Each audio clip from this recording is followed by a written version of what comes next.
Showdown Game of the Week on My New 32 is brought to you by Gallagher's Pizza, Italian food, Irish spirit, Packerland Home Improvement, it's your home, Simon's Specialty Cheese, home of world champion cheeses, Cobison Buses, family pride in every ride, and Gandrud West Mason Value Center, where selection, dependability, and value collide.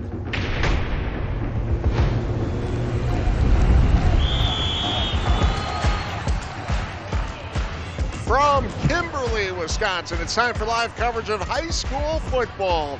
It's the regular season finale as two playoff-bound teams clash tonight as number 2 Kimberly plays host to conference rival Appleton North. Good evening, everyone. Welcome to the Showdown. Ted Stefaniak alongside John. Hello. The wind is kicking up, Teddy. You know what? The wind is kicking up. It says here in my notes, a perfect night for football. And you know what? It started off pretty nice, yeah, but the wind did just pick up a little bit. It just picked up a little while ago. No kidding. Yeah. I don't think that'll be a factor, though. Nothing like last week. No, it was that was unbelievable. Last week was as cold of a football game as I've been at since last year, the big overtime game in the playoffs between Kimberly and Fond du Lac. And again, I give those kids last week throwing that ball around, doing what they did, all the credit in the world. I mean, I could barely hold the microphone, and they were throwing that football around. That was impressive. We'll get you back up to the press box in a little bit. Thank you. You can hang out up there. Thank you. Let's talk about this conference. Incredible conference here in the Absolutely. VFA North. We've seen really good teams. Of course, Kimberly's in there, Appleton North is in there, but credit to the rest of the teams in this conference. 4 out of the 5 pretty much playoff bound right now. Appleton East with a real nice football team this year. In fact, they've really played some really, really good football games. Only lost by 1 in this game. But I'll tell you what, they're one of those teams. This is one of those conferences where if you want to get ready for the playoffs, you can make your way through 9 weeks of this conference, and you're battle tested. There's no kidding about that. Without a doubt. Now, you see Appleton North, they've got 2 losses here, but you know. One was out of conference done with Franklin. That's 8-1 on the season. Yeah. A ranked team. Yeah. The other one against Fond du Lac. Right. Down in the no the disgrace southern there part. either. Nope. So they play a really, really tough schedule. And, of course, they get Kimberly tonight. But this is a good team, and they're pretty well balanced as well. Yeah, they do. They've always been known for throwing the football. They harp on that. They've been doing that for a lot of years. They mixed up with some good, tough runners. I remember we did their game last year. I was so impressed with the offense they run. It's kind of a sophisticated offense for high school football, and they've only got a sophomore quarterback starting, which is really impressive how well he's been playing, how well he's been throwing the football. I like this matchup. I really do. Kimberly, of course, is Kimberly. In fact, it's one of the signs here at the University of Kimberly. The fans are getting into it big time here.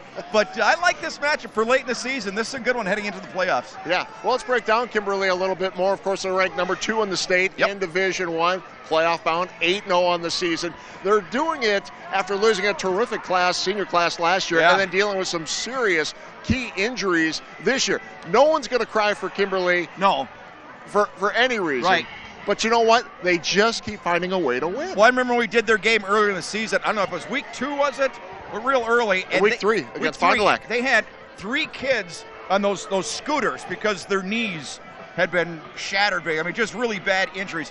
3 starters, including their quarterback. Yeah. So they got the young kid going at quarterback. He's been growing all the way through in that game against Fond du Lac in overtime. So impressive. He had hurt his ankle. Remember, they taped up real good. He still went out there and they won that game in overtime. So this is still Kimberly. It's still Kimberly football. And believe me, if it ain't broke, there's no reason to fix anything. If you've seen them play any time over about the last 10 years, you're going to see basically the same type of football team. Yeah, and a lot of people tuning in tonight across the state to see this Kimberly team. Again, we saw them in week 3, so it's always interesting to come back to a team later in the season, 6-7 weeks later, and see just how they progress. Absolutely. I love that. I think that's the most fun part of it. By the way, you said statewide, so all your big fans from Wausau, they're going to be watching Wausau. Teddy could run for mayor of Wausau and win in a landslide. I can't go anywhere where people don't say, hey, Ted Stefaniak, I used to watch him in Wausau all the time. Great guy. How's he doing? I get that all the time. Well, I spent 8 years there doing broadcasting. So hello to all my friends in Central Wisconsin. Very nice. And across the state. Yes. Enjoying this and game the UP. today.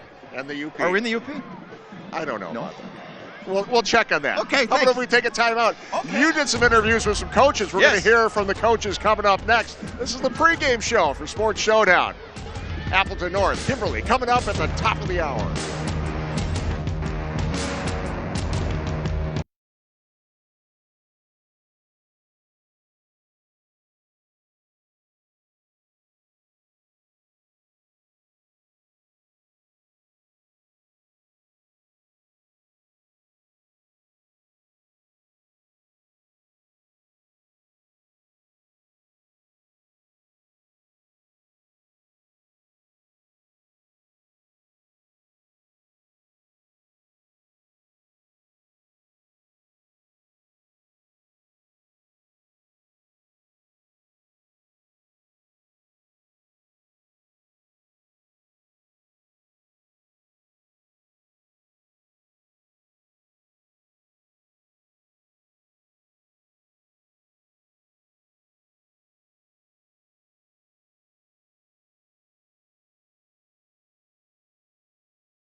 The Sports Showdown broadcast schedule continues next week with the start of the WIAA football playoffs. We'll select a game this weekend. We'll post it on Twitter and Facebook.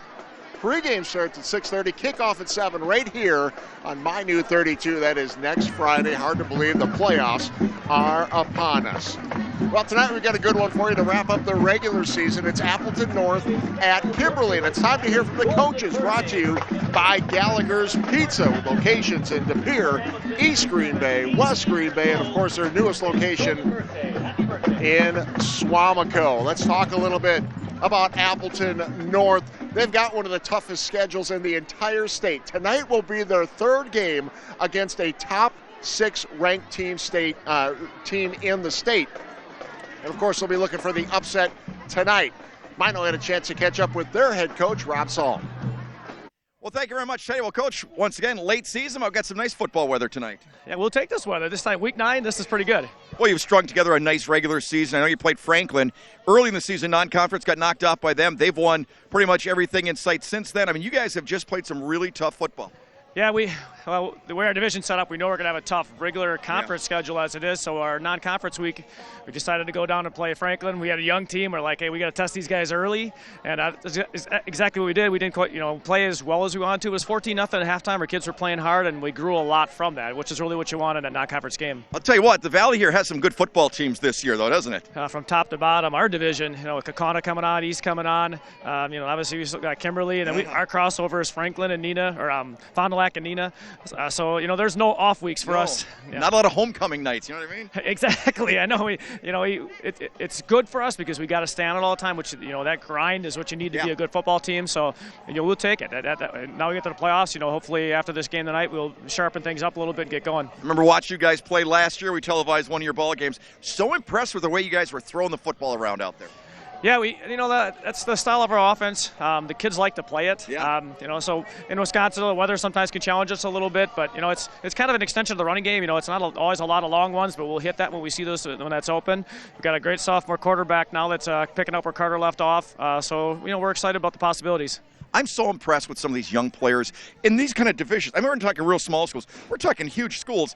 Sophomore players jumping in and playing really good football. Yeah, in our 25 years, we've never had a sophomore quarterback before play, and especially at the level that Matthew's playing right now. We put a lot on his plate because that's the way our system is set up. A quarterback's got a lot of work to do, and my brother and Coach Brian Morgan, the two offensive guys, have really kind of tutored him and have him coming along. So he's really done a nice job. Kids love him, love to play for him, so that's what you want in that position. Your family knows a little bit about the quarterback position, doesn't it?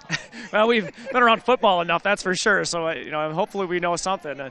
But we've had some really good quarterbacks come through, so, we've been able to develop them, and you got to start there when you want to have an effective football program. We'll have to ask, what do you see on tape from these guys in red?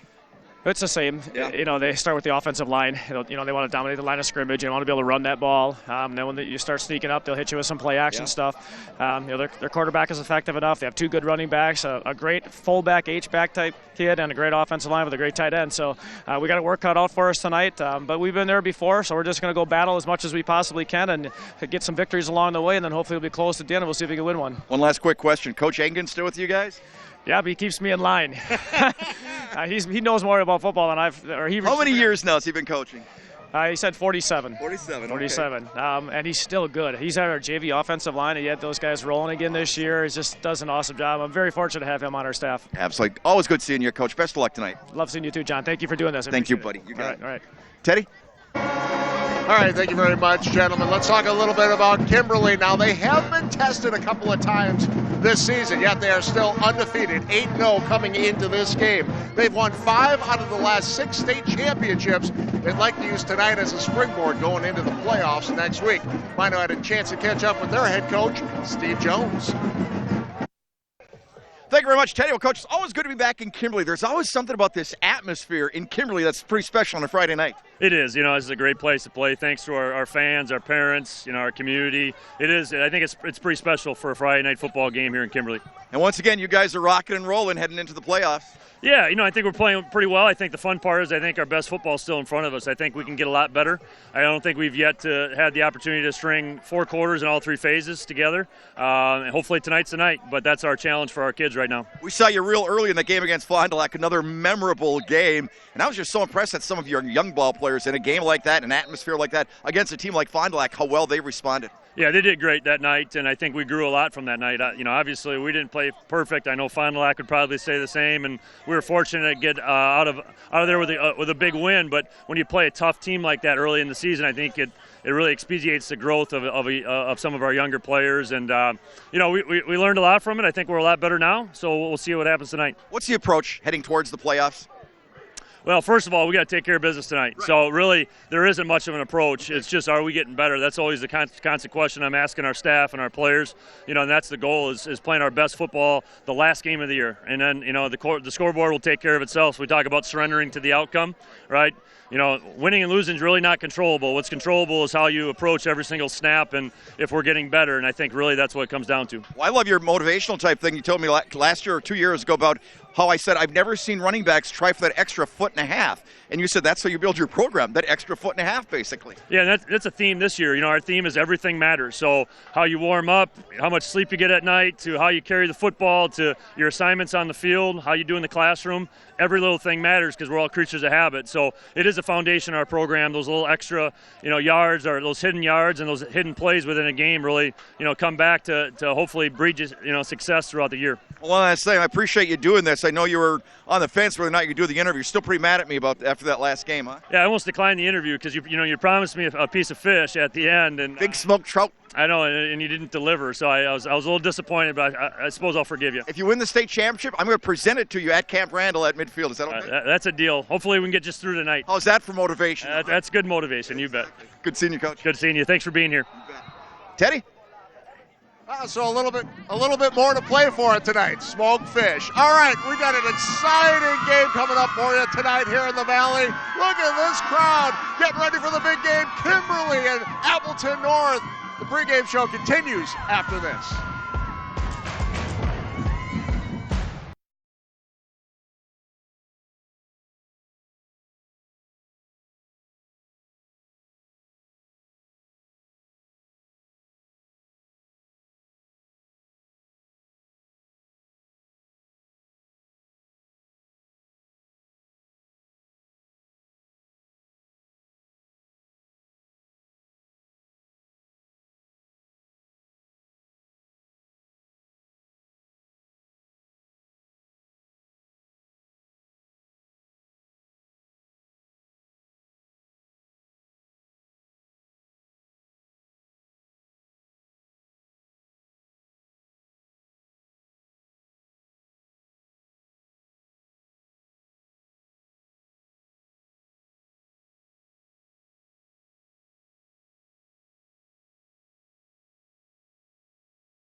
Back at Kimberly, Papermaker Stadium here, Johnny. Look at the crowd. Look at the band. It's incredible. Look at this crowd behind us.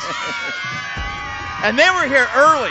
I mean, they got here right about when we got here at like 5 o'clock. They've been here for the front row seats. Some very creative signs, I must admit. Some very creative signs here in Kimberly. They're having a blast.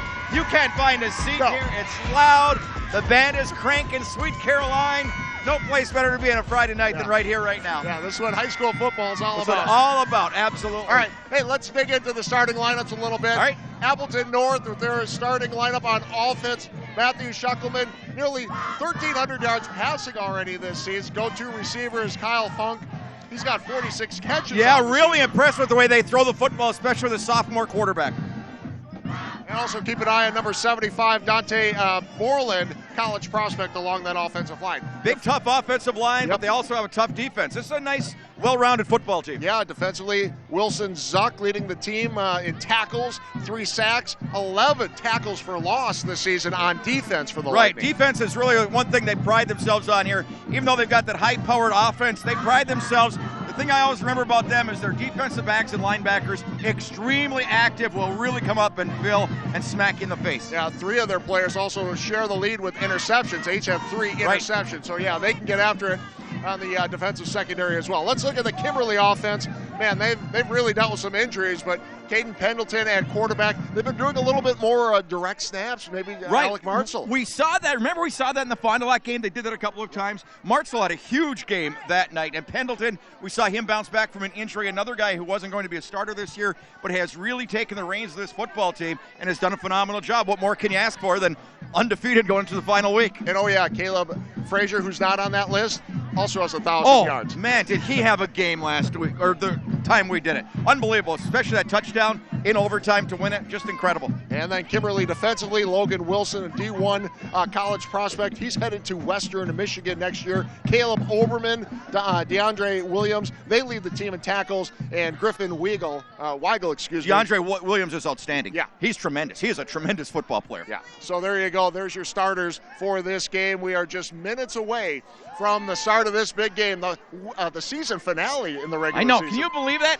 And this has been such a tough conference. These teams, as I mentioned, heading towards the playoffs, battle-tested from week 1 all the way through. So you couldn't ask for a better matchup to wrap it up right here in the Valley with tonight's matchup as they head towards the playoffs. All right, one more shot of the crowd as we head to break. Let's hear it. Kimberly and Appleton North coming up at the top of the hour. You're watching Showdown.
Back at Papermaker Stadium, just minutes away from the start of Kimberly and Appleton North in the regular season finale.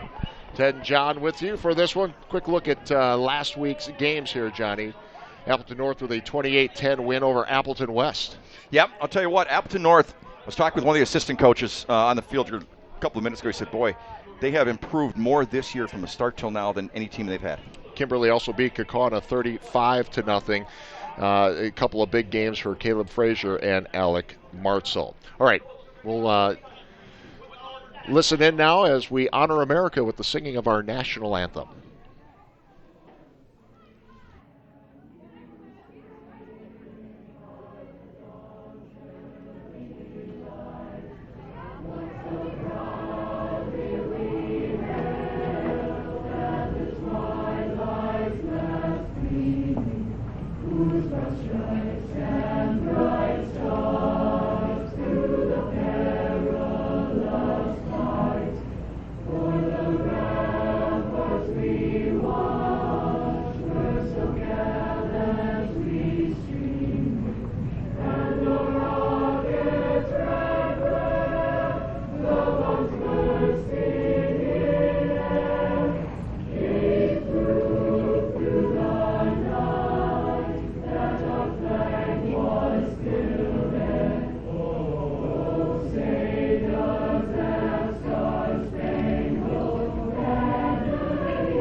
Tonight's Showdown Game of the Week on My New 32 is brought to you by Gallagher's Pizza, Italian food, Irish spirit.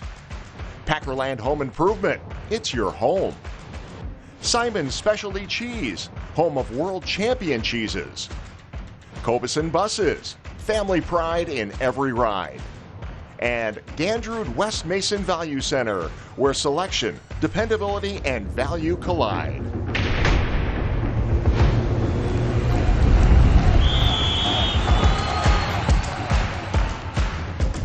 From Kimberly, Wisconsin, it's time for live coverage of high school football. It's the regular season finale as two playoff-bound teams clash tonight. It's number 2 Kimberly plays host to conference rival Appleton North. We're ready to get started. Ted Stefaniak, John Mino with you for the game tonight. It is Appleton North in their white uniforms kicking off to Kimberly, who is wearing their red jerseys. And we are underway. Week 9 of the WIA regular season, and the return out to about the 25-yard line. Nice return for the Papermakers. Mason Lawton with the return that time. 6 foot, 168-pound wide receiver. Not bad field position on a beautiful night. I mean, it's a little chilly with that wind and everything, but this setting is just amazing, isn't it, Ted? What we were showing in the pregame, the stands are just jam-packed. Yeah. This is a gorgeous field. I mean, just a great place for high school football. One of the first teams to throw in the artificial turf That's here. Right. They have done a terrific job with it since then. Papermaker Stadium. So, first offensive play of the ball game. It'll be Kimberly. 1st and 10 on their own 23-yard line. In the Wildcat. The direct snap to running back Alec Martzel. And gets back to the line of scrimmage, and that's about it, John. Yeah, they've been working that in a little bit more. You know, it's kind of unusual for two schools this size to have sophomore quarterbacks as your starters, but Martzel is such a threat with the football in so many different ways. They've just found ways to utilize him a little bit more and really give opposing teams, you know, that much more to have to think about when you face Kimberly. Kimberly looking at 2nd and 9, so Martzel did pick up a yard there on that first play. Martzel again takes a snap, quick throw. Very efficient with his throws. Hasn't thrown a lot this season, but connects with his receiver, Connor Wennick. Connor Wennick, the leading receiver, 43 catches. Having a good season, 15-yard average every time he catches the football. Don't ask for much more than that with your wide receiver. Nice size, 6'4", 177. We say Martzel efficient with his passing. 10 of 11 passing coming into this game. Yeah, so he hasn't fairly thrown efficient. a lot. About 1,000 yards rushing. Quarterback rating isn't too bad. Yeah. So they've been playing a sophomore, as you mentioned, at quarterback, Caden Pendleton. Pendleton forced into action at the beginning of the season as Jackson Rotier, the projected starting quarterback for the season, tore his ACL just before the first game. Heartbreaking. It really is. So Martzel takes a snap again, this time hands off and hit hard early on. What a hit. R.J. Riley, 6'2", 223. Number 90 with a pop. 4th down. Look at that Appleton North defense getting after it. Yep. Well, we talked about that in the pregame show. I said they've got the kind of defense where their linebackers really like to come up, and their defensive backs come up and get in your face early on. That was just an outstanding defensive stand for Appleton North. Braden Gormerick, one of the return men back deep for Appleton North. Low snap. It actually bounced to the punter. Nice punt. Still gets off a great punt. Fielded at the 30-yard line. Gormerick taken down at the 32. We'll take a timeout. You're watching Showdown on my new.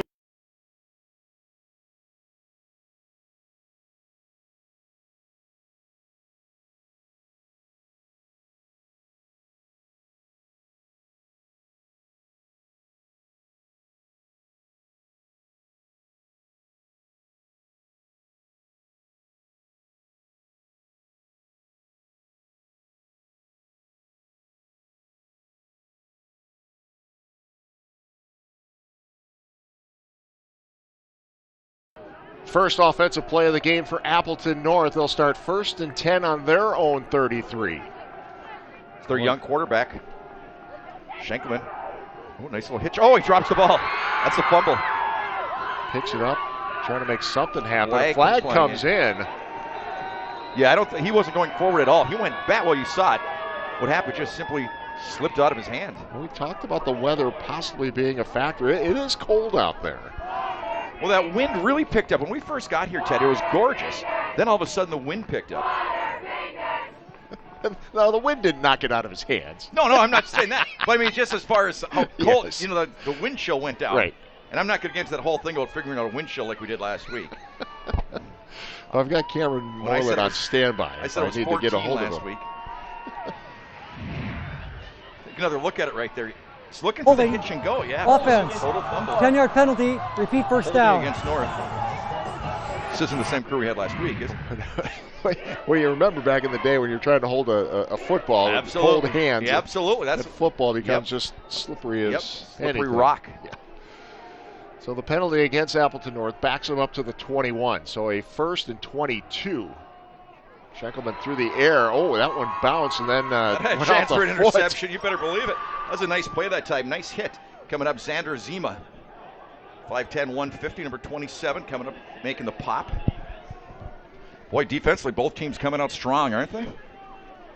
And why not? Yeah. Last regular season game, heading towards playoffs, no holding back on anything right now. Well, and two great conference rivals. These guys have really gotten after it over the years. But what a great conference this year from top to bottom. 4 teams headed to the playoffs, 4 out of the 5 teams. Schenkelman takes the snap, rolls to his right, ball. has a man and broken up. What a defensive play there. Number 27 gets in there at the last second. Yeah, great play. That was an excellent throw. Looked to be a great catch for the first down. And just a great play once again by number 27. Man, he did himself proud on this series. Again, looking for Kyle Funky out there, number 11. He had him. Great defensive effort. So a 3rd and 22 coming up for the Lightning. And you know, we talk all the time about the size these days in high school football, and it's extraordinary. But again, that guy out there, 150 pounds, just made 2 great plays. Snap over the air, and that hits the back of the defender. Right. That was Caleb Oberman, I believe. Yeah. Well, he's having a really nice season, too. Really nice Oberman. season. There'll be some post-season honors for him, there's no question. He's the leader of that defense out there. Look at this one. I think this just hits him. Well, that's the one before. Yeah, that's the play before. Yep. There's the But 2 second big down. defense plays. So a 4th down. 3 and outs, yeah. Alex Hernan to punt. Nice good punt. one. Wow. Fantastic punt. Bounces at the 29 and keeps rolling to about the 19. What a punt. We'll step away. You're watching Showdown on My New 32.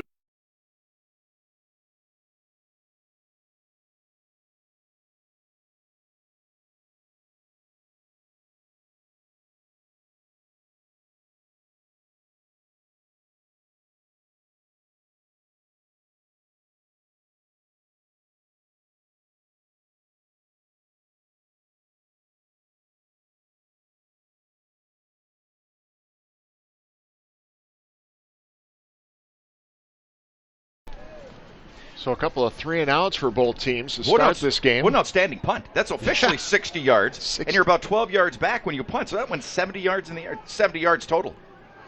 Pretty good. Martzel? And Martzel will keep it himself. He's got some room down the sideline.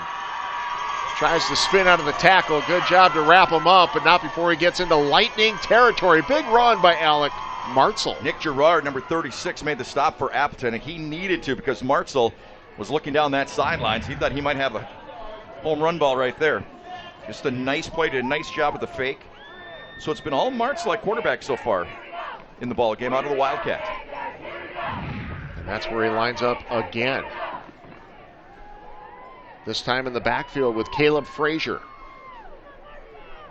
Frazier, 1,004 rushing yards. He'll tack on to that with that short run. Got a nice hole that time, number 62 for Kimberly.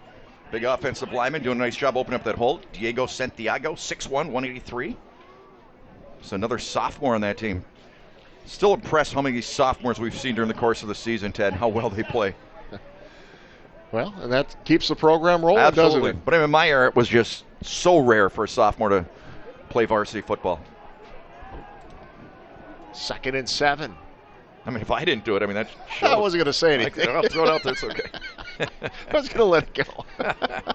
Martzel looking for somebody over the middle and has a man. Connects and fighting for more yardage down near the 12-yard line. Nice grab, and then Wennick again picking up some extra yards after the catch. Well, Wennick came into the game, 43 catches, 650 yards, 15-yard average per catch.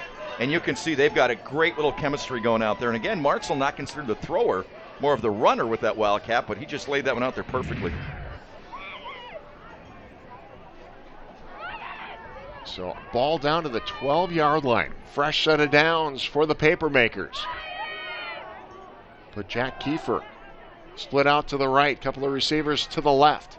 Handoff is to Frazier, who crosses the 10-yard line. Got a nice hole there that time. Just what you're looking for in a first down play. Number 58, combining to make the stop right there, Mason Hasley. 6'1", 180-pounder. Frazier, the scoring machine, 1,004 yards plus 22 touchdowns rushing. Incredible. This season. That's incredible. Absolutely incredible. Well, we saw him in that game against Fond du Lac. He was unstoppable. He was literally, and that Fond du Lac defense is tough, and they just could not corral him. That was a great game. Remember the blocking back who had a phenomenal game? There were a lot of phenomenal games that week. So, 2nd and 6 from the 9-yard line. Martzel will keep it himself, and the Lightning not biting on that play. Fake the jet sweep. The play got busted up because Liam Kate, number 31, came in there quickly, knocked the offensive lineman backwards, and that just bungled up the entire play right there. So a loss of a yard on that one. We don't see the jet sweep as much as we did years ago. Remember a few years back? Even last year. When the Badgers were the first ones to really use that, and that was so in vogue. You just don't see it very often anymore. Always evolving. Yep. So 3rd down. Big play here for Kimberly. Lightning trying to get the stop. Martzel wants to go to the air, throws it into the end zone. That is too high. Incomplete. 4th down coming up, and Kimberly with a decision to make here. Almost a little bit of that jump pass that we saw for the 2-point conversion in the playoffs last year with the fake handoff. Then he goes up. Nice defensive effort right there by number 22 for Appleton North, Michael Cambray. 5'8", 170. And tell you what, that kid's played a lot of football here. Cam Zeibel on for the field goal attempt. He's 2 for 2 on the season with field goal kicking. Zeibel, the kick is up and on its way, and it is good. First points of the game belong to the Kimberly Papermakers. 3-0. They lead Appleton North. You're watching Showdown on My New 32.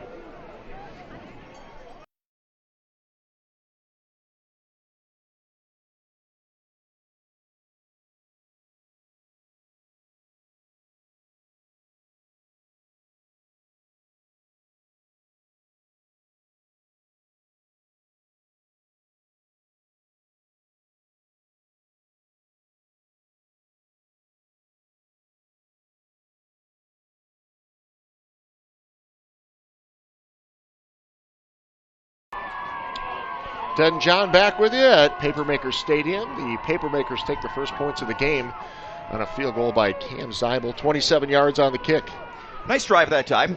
The big pass to Winnick was the big play, but then a nice defensive stand on the part of the secondary for Appleton North.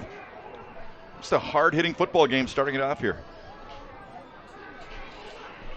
So Appleton North, as we mentioned, with a tremendous passing attack this year. I mean, one of the best you'll see in this area. And he's just a sophomore. Schenkelman, 123 of 207, 1,296 yards.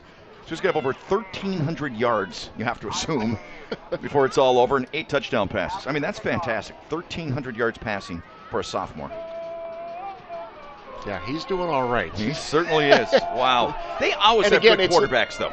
It really sets you up for the future. So here's the kickoff after the field goal. A nice return here by the Lightning. That is Mitchell Cambray with the return. So very nice return. That's almost the 30. Well, John? I'm just impressed with the hitting, to be honest with you. These two teams are coming out hitting well, and I'm impressed with Kimberly showing a little bit more variety in their offense with what they're doing with that Wildcat. We saw 2 really good teams last week in the non-conference matchup. Wrightstown, West Lapeer. Right? Same type of situation. Yes. You're late in the season, playoff-bound teams. You are hitting. You are hitting. There's no question. Just like that. Gain of about 1 on the play. Just in the middle of the pack. Number 16, Charlie Hardy with the carry. No huddle for Appleton North. And Coach, we mentioned in the pregame, Coach Engen in his, I believe, 47th year. Paul Engen. Still on the staff. Legendary Appleton coach over the years. Still helping out Rob Salm and the rest of the coaching staff. Here's a little screen pass. And a nice pickup close to the 50-yard line. It's going to be out at about the 47-yard line. Kyle Funky again. Yeah, Isaiah Gonzalez, number 13, did a real nice job with the block out there. It's a little bit of those pick plays that seem to be legal nowadays in football. Are right they? There. I don't know. You know what I mean? Sometimes you see a flag, sometimes, but he just did a great job with that block. Ball on the 48-yard line. Funky to the left. They look his way again. No, that's not Funky this time. That is actually Jack Kreitzer with the reception. Wearing number 17. 6'4", 196. Perfect size to have for a wide receiver. Absolutely perfect. Nice gain of about 4. Crossover into Kimberly territory. 2nd and 7. Trips to the right this time. Another same screen play. Pass. Yeah. Funky will take the reception this time and then be just shy of a first down. 3rd down coming up. Exact same play that they ran to the left side. Now they just decided to go with the right side. And both times work for good yardage. Boy, Schenkelman doesn't waste any time, does he? He gets that ball out of his hands in a hurry. Looking good so far. 3rd and 1. Just under 5 minutes to play in this first quarter. They look to the sideline. See if Rob Change Psalm's the play. calling it audible. They get deep into the play clock. And he's got it. Up to about the First down. 40. Nice movement by the offensive line. Basically just pushing them backwards for what they needed. Nice patience. Very nice patience. Charlie Hardy once again with the carry. Plays some quarterback. Plays some running back. He's fighting for that yardage. So as we watch the play calling, this is a little bit different. It's not just the quarterback receiving the play from the coaching staff. Exactly. It's the whole team gets the message. You go right to it. They're going Funky. that outside screen type thing again. Screen right, screen left again. So that's the 3rd time they've run that play. Each time, excellent yardage. Getting good blocking from the receivers downfield. Got a nice rhythm to their offense, don't they? Absolutely. Like I said, they don't waste time in the huddle. Quarterback gets it out of his hands in a hurry. Some good quarterback play, and so far so good. So far so good for Mr. Schenkelman. And again, some hard hitting there on the ground. Wow. Ground Zach and pound, Arndt, right? Number 42, Zach Arndt. What a hit. What a hit he delivered and absorbed, both in one. Yeah, Charlie Hardy with that carry. So 1st down inside the 30. And they'll stop play here for a moment. Oh, okay, now we're set. Well, they're looking over the sidelines once again. Come right to the line on this 1st and 10 from the 28. Again, just some hard hitting, and that's the fellow that I think is outstanding, DeAndre Williams. 6 foot, 179, a junior. In that last game we saw Kimberly play, I thought he was the best defensive player on the field. I just thought he had an outstanding football game, number 44. Williams, one of the leading tacklers, 64 tackles coming into this game. Arndt in on that one again as well. Hardy took a pretty good shot in that again. These last 2 plays, wow. Picked up a yard, brings up 2nd and 9. Screen pass, Funky through his hands. Just right through his hands. Yep, they love that quick out pattern. Not even an out pattern, just a stop. And you're right, just right through his hands. Good throw. Just right through his hands. There's just enough wind, just enough to kind of throw it this out there that you really got to when I was down on the field just taking some pictures, and they were doing the punt return drills. Yeah. I'll tell you what, I give those kids credit. I was having a hard time picking it up just to get out of the way. That thing was swirling. Much less try to catch it. Exactly. I mean, it was just swirling up there. 3rd and 9. So the option. Oh, look at this. Going deep. To the corner and just overshot him just a little bit. Funky was the intended receiver. Kind of like what the Lions did last week, wasn't it? To open up the game. I'll tell you what, that's a heck of an arm, though. He laid that thing out there. That thing went about 50 yards in the air. Take a look. Direct snap. And the toss back that to the time quarterback. to Heron. Back to Schenkelman. So a 4th down coming up. So they're going to try a field goal. Brady Franta on for the kick. He's 8 for 10 this year on field goals, which is outstanding. And this is going to be a 44-yard attempt, John. It is down. It is blocked. Griffin Weigel, I believe, was was the player that came in there. Just had great penetration in a hurry, and that one didn't have a chance. So big play on part of Kimberly's defense. Another look at it. Just came flying in from the left side. Big play. There's a lot of confidence in your kicker when you're lining up that far. I mean, like I said, he's 8 for 10, and he's perfect on extra points. Well, and you do have the wind somewhat at your back. There's a little bit of a crosswind, but it's more at your back, I think, from where Franta was kicking. Yeah, it's kind of a swirling wind. You know, I mean, my hair was going in 3 different directions. Well, did you notice that? Just this week? Wow. Okay, here we go. Here it's one of those nights. So, Kimberly goes back to work. 1st and 10 from the 30. I mean, no offense. No, none taken. No, I don't worry about my hair at all. Liam Katie coming up, making the stop for Appleton North at that time for 31. Doing a nice job. Back pedal, then comes up right there. Oh, no, Wilson Zuck. I'm sorry. Wilson Zuck, 33. Made the stop. Defense is just really getting after it here. They certainly are. Next week we'll be doing playoff football, huh? Playoff football. Yeah. Defense wins championships. That's right. You bet. Seen a couple of good ones tonight. Regular quarterback back in now for Kimberly. The sophomore takes the snap. Nice ball. Wings it out to the left. Has his man and down the sidelines near the 50. And it was Wennick again on the reception. Yeah, defensive back slipped. Went to go over there, get closer coverage, and he just simply slipped. His feet went out from under him. That allowed Wennick to get a little bit more room, more territory downfield. So Caden Pendleton wearing number 9. He's been their starter all season long. But now, you know, they've got a little ways like to mix things up a little bit here in That's exactly Kimberly. right. Like I said, Ted, you know, when you get playoff football and you're playing somebody, you know, might be from the other side of the state, you don't know much about them. When you can mix up like that, that preparation is just that much tougher.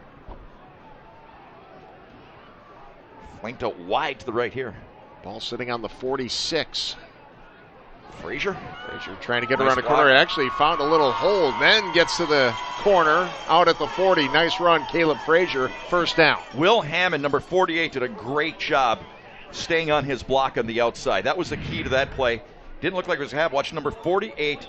He comes out there, right there, knocks his man to the outside. Just a great job by Will Hammond. And how many players are so determined to get around the edge? Right. Frazier saw that hole, cut it back inside. Cut it back in. You're exactly right. Read the block perfectly. So ball into Lightning territory, sitting on the 41.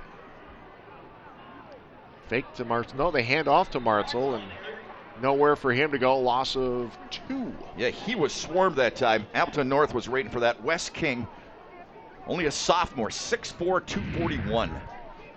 Doing a nice job. Number 92 looking coming in right there.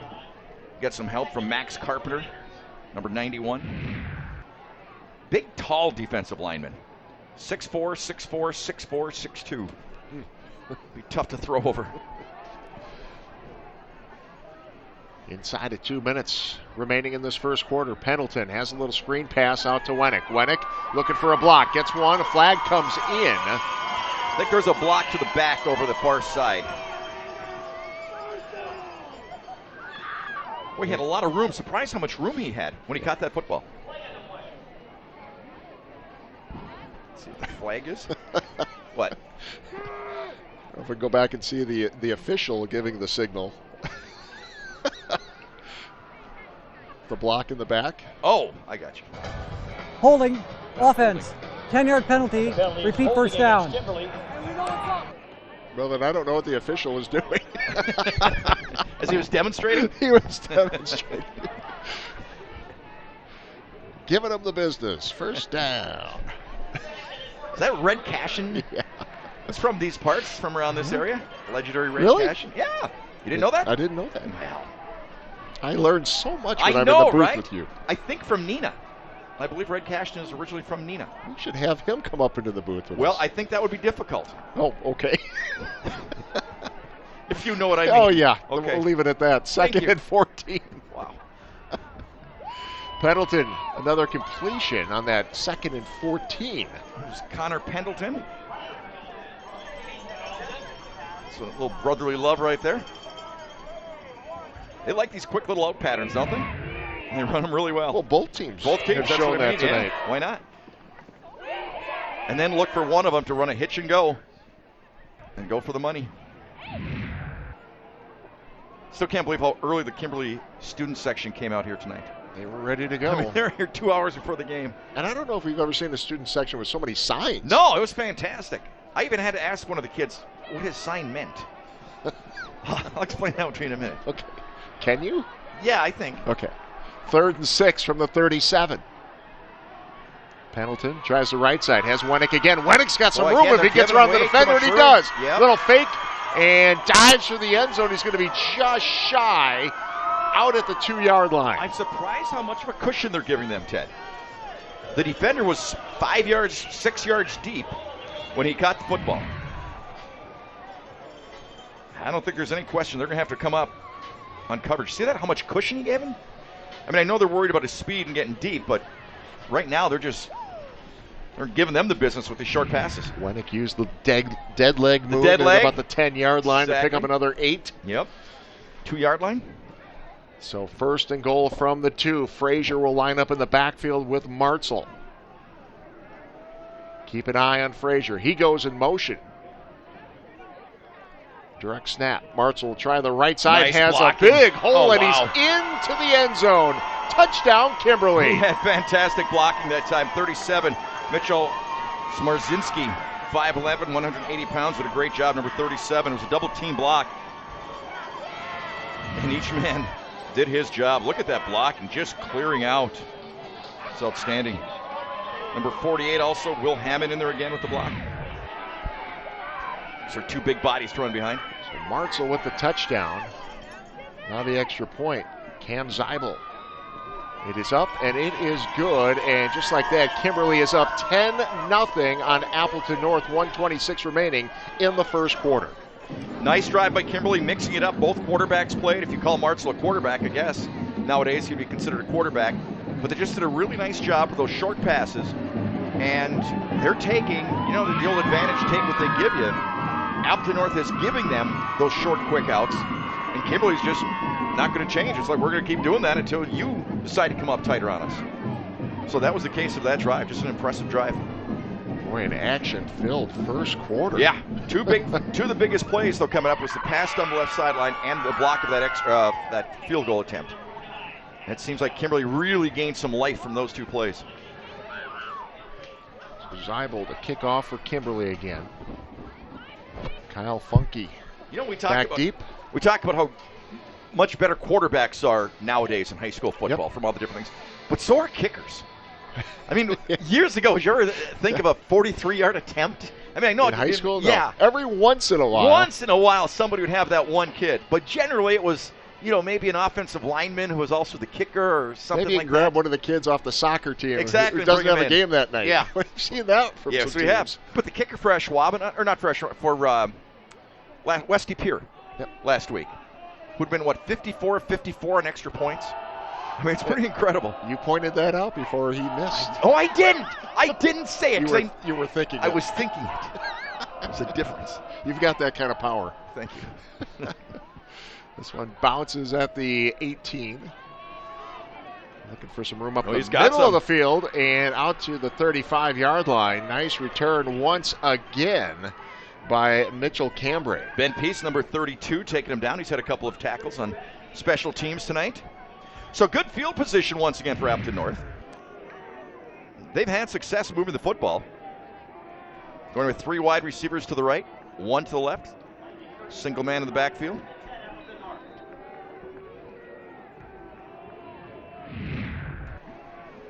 First and 10 from the 37. You know what I forgot to ask Coach Jones, Kimberly? What those signs mean when they hold up the big signs in the sidelines? I don't think he'd tell you. He will. I'll tell him. I won't tell anybody. On TV. You can trust me. Shackelman just overthrown. Yeah. Looking for his receiver, Kyle Funky. Came into the ball again with 514 receiving yards and 46 catches. Big, tall, lanky receiver.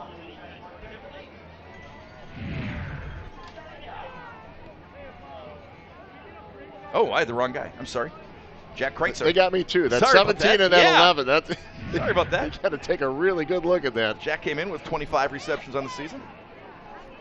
Thanks for pointing out my discrepancies, Teddy. Once again. I didn't say anything. You sure pointed. 2nd and 10. Oh, nice Look at ball. that. Oh, Simpson is intercepted. picked off. It bounced off his shoulder pad, and here comes Kimberly. Oh, And down to the 30. Now it's loose again. I didn't hear a whistle, John. no, I didn't either. There shouldn't be. That play was still active, and I have no idea who has it. Briar Barglin Kimberly had gets the interception. What a bang play. Wow. That was incredible. There's another Luke look at Todd it. with the recovery. This was a great ball. I mean, he threw a frozen rope that just bounces off. You're right. He threw it so hard at Karam. Just a great heads-up play. Briar Barglin. Wow. Barglin with the interception. Hey, by the way, Simon's Cheese is our instant replay sponsor. Simon's is the home of multiple world champion cheeses. Simon's Cheese, located off Highway 41 at the Little Chute exit. Stop there today. Get a smoked trout. 1st and 10. Ball sitting on the 31 after the turnover. Looking deep. Pendleton with the pump fake over the top. Some contact down there. No flag coming, though. Good no call. Both guys were looking for the football, looking back for the football. Got tangled up. Good coverage. Great coverage once again. But yeah, Kimberly looking for that home run ball right off the bat. A little bit of a hitch and go. Does the hitch right there. Tries to get the defensive back to commit a little bit. And just both guys going for the football, and they collided. Good non-call. Just under a minute to play in this first quarter. And Kimberly. Okay, I'm going to try to diagnose this, because the picture he held up was Queen Elizabeth on the sideline. What you saw on our side, though.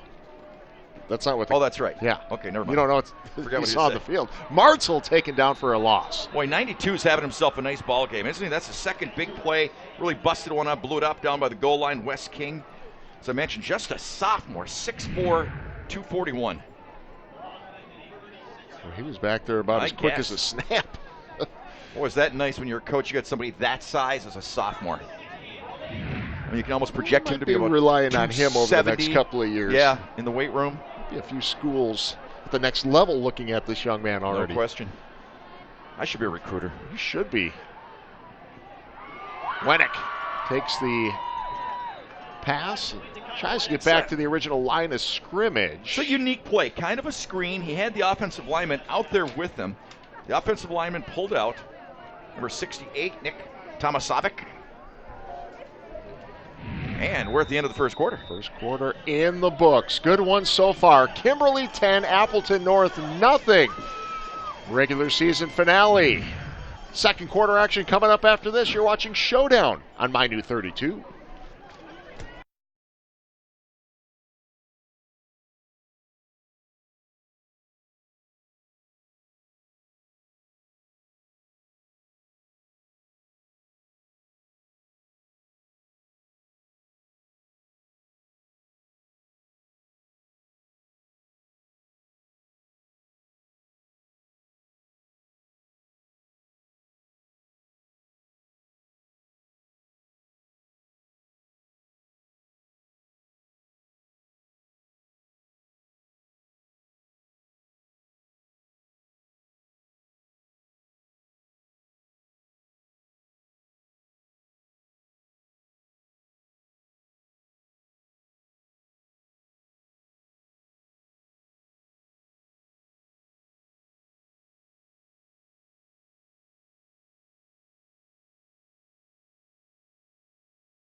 Beautiful crowd out here once again, Teddy. We talked about Kimberly always, and they travel well as well when they play on the road. Yeah. Well, look at that crowd, just gorgeous. Yeah.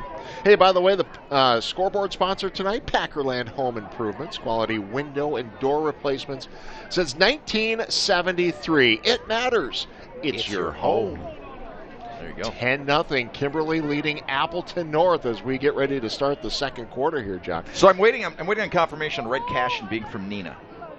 Okay. Oh, has anyone texted you? No, I'm still waiting on that. Anything on the Facebook? Or I could have sworn that last year when we did one of the games at Nina, when they had the Hall of Fame, the Nina Hall of Fame, I thought he was inducted posthumously. Yes. Okay. Unless I was dreaming. We'll try to get confirmation. You know, our audience is so knowledgeable. I know. Oh, I'll have somebody. 4th and 12. Big play here. Pendleton. He's got him. On the sideline. Has a man. Touchdown. Kimberly. What a perfect throw. Wow.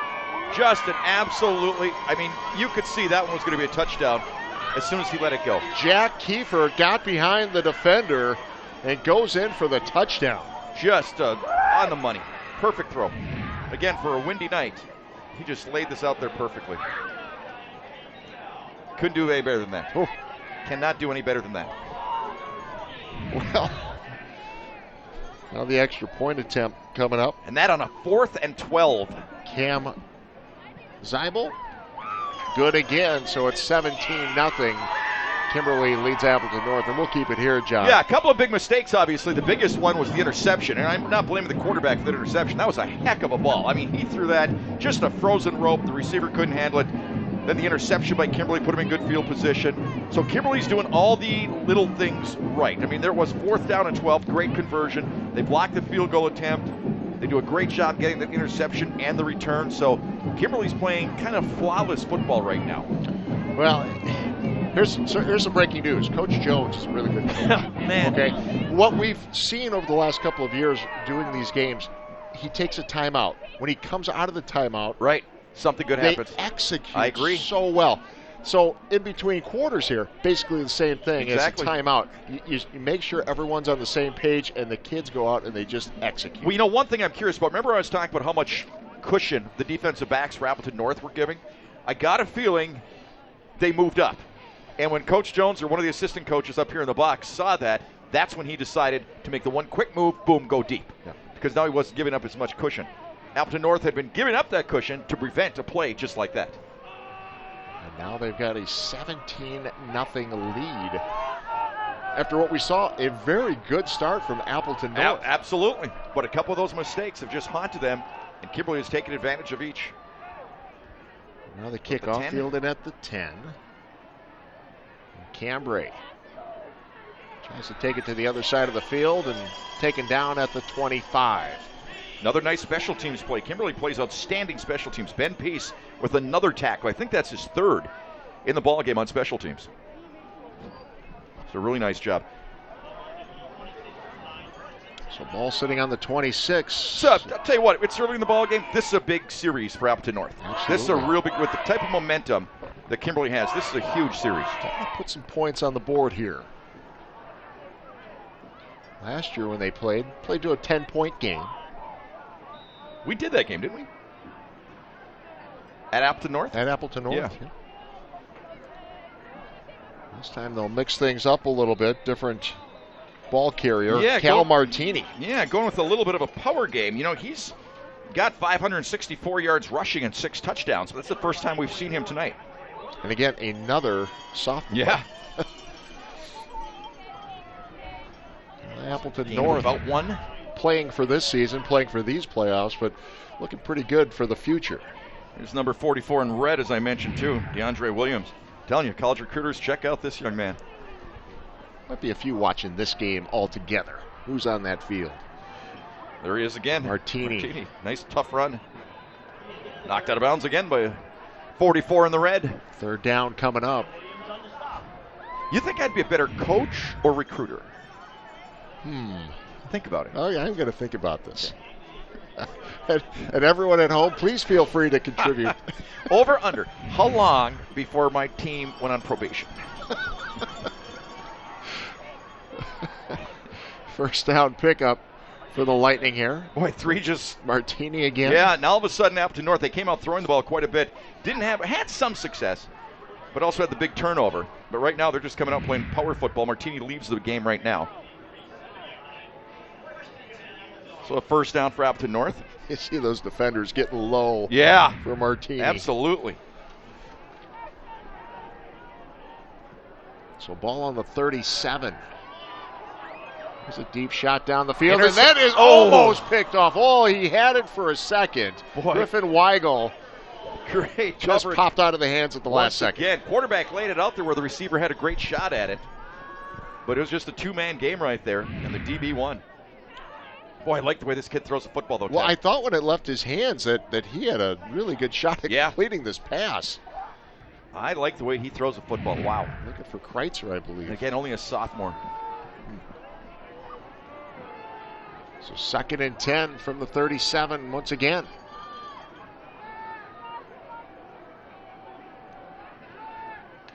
Change in the play.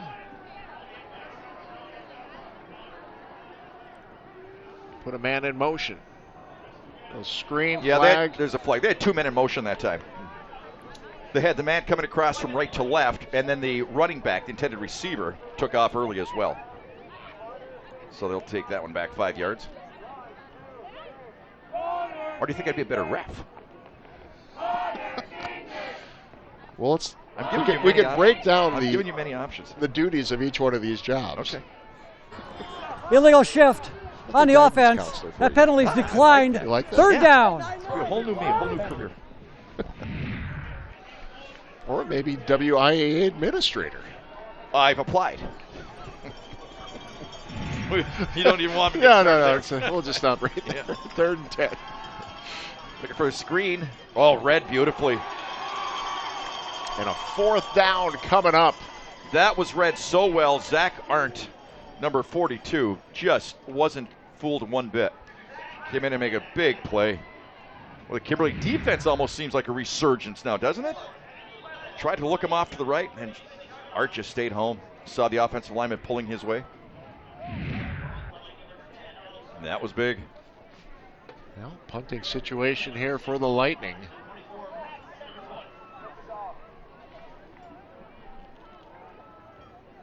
Alex Hiernan with the punt. Kind of a squib. They'll just get away from this one. Now it's going to start bouncing back in favor of Kimberly. So we'll step away. You're watching Showdown on My New 32.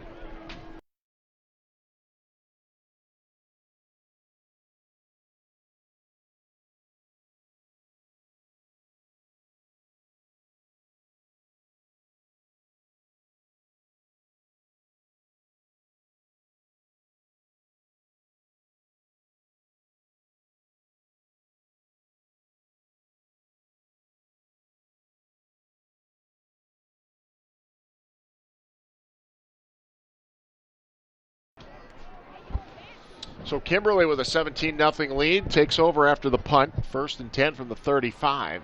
Keep it on the ground with Frazier. Finds a way to get about 4 in the middle of that pile. You know, it's kind of unique how Appleton North came out in that series. 3 straight running plays by Martini.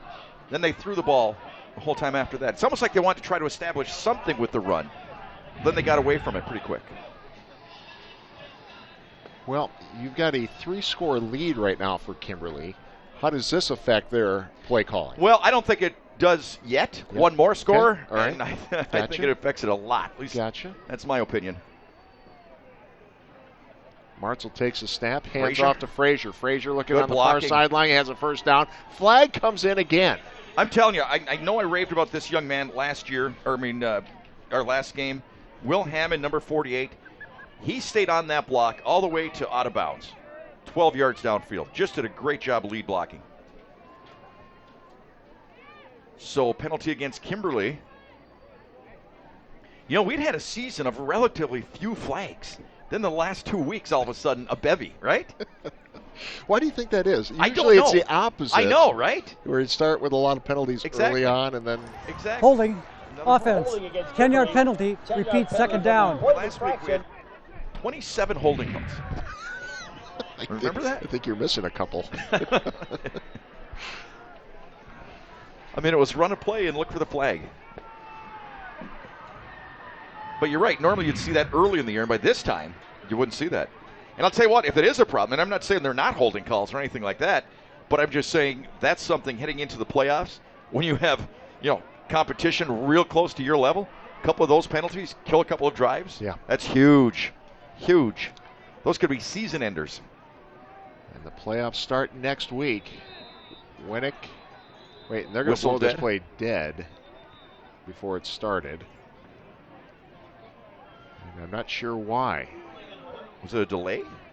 Didn't seem that long. Waiting for the call. Dead ball. Delay a game. Yeah, it was a delay. Offense. 5-yard penalty. Remains second down. Dead. Seemed like a quick, didn't it? Was that 40 seconds? saw that There's Queen last- Elizabeth. See, that's what I mean.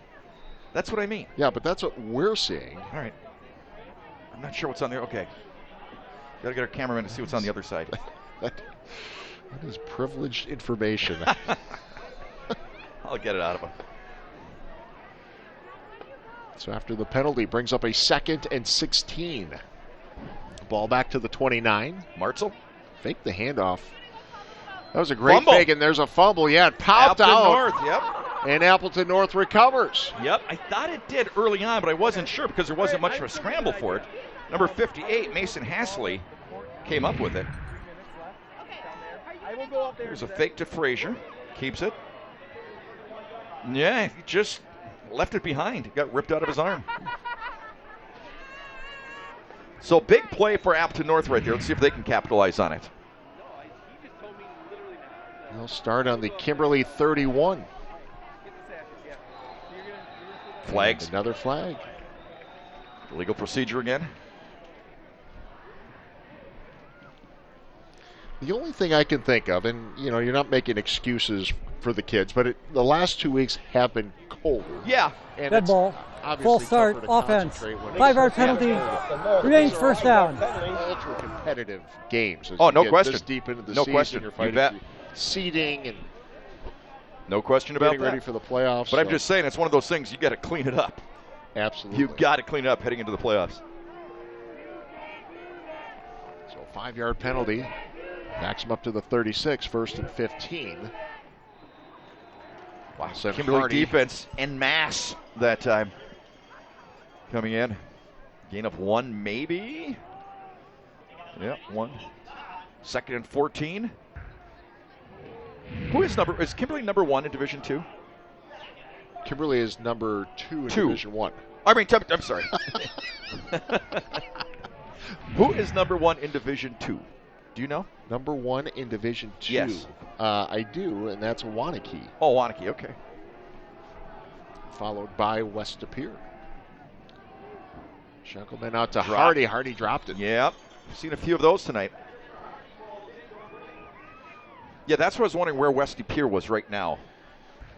Yeah, the latest preliminary playoff seeding, not seedings.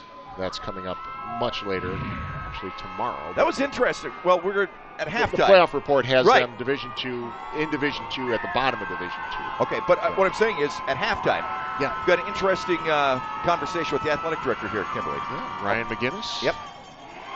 Boy, again, defensively, Kimberly is just playing lights out. Jack Sutton, number 8 that time. Wow. So a 4th down coming up here, Johnny. 4 down territory. Don't you think? Down 17. Yeah, I Fourth mean, and that'd be a 11 or long 12. field goal. Plus that Oh, is, well, the wind. Well, you'd be looking at, you'd be looking at a 50-yard field goal. And they will go for it. Well, 4th and Kimberly 11. scored on their last possession, this exact situation, on a 4th and 12. Ball sitting on the 33. Shankelman. 3-step drop, looking to the right. And broken up. And turnover on downs. We'll step away. You're watching Showdown on my new 32.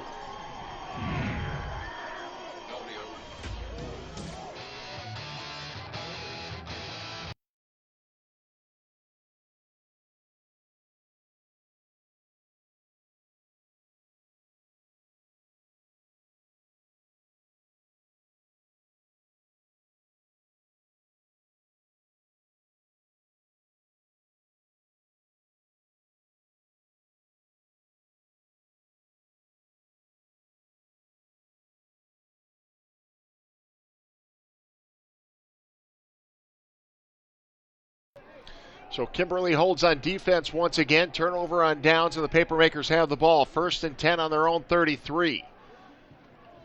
Pendleton back in at quarterback. The sophomore throws it downfield. That is broken up. Nice job. Who was it that stepped in there? Wilson Zuck again. Yep, he's a leading tackler on the team. Has 30 tackles on the season. That had the makings of an interception, actually. With the way from what we saw up here, where the defenders were lined up and where that ball was going, that had a shot. Okay, who is that? I missed it. Who's that? Who is that? Is that me? No. It's Yeah. It's LeBron James and a Mike Myers as a character. Oh, Mike Myers. Okay. Sorry, I didn't know that. Yeah. He's looking very prosperous. I'm not going to say his name. Okay. His character's name? Thank you. Boy, Frazier. Oh, my goodness gracious. What a great run. What a great run. That one was all on his own out there. You see why he's got over 1,000 yards in the first 8 weeks of the season. Wow. Outstanding running back. You know, what a luxury for Kimberly to have 2,000-yard rushers. Isn't that amazing? Coming and into week 9. You know what the funny part is? They both average the exact same. Did you know that? On every carry, they average the exact same 9.2. Is that what they consider a balanced offense? You think? One running back has 1,000, another running back has 1,000. And the quarterback is thrown for 1,000. Yeah. So you have 3,000-yarders in your backfield. That's amazing.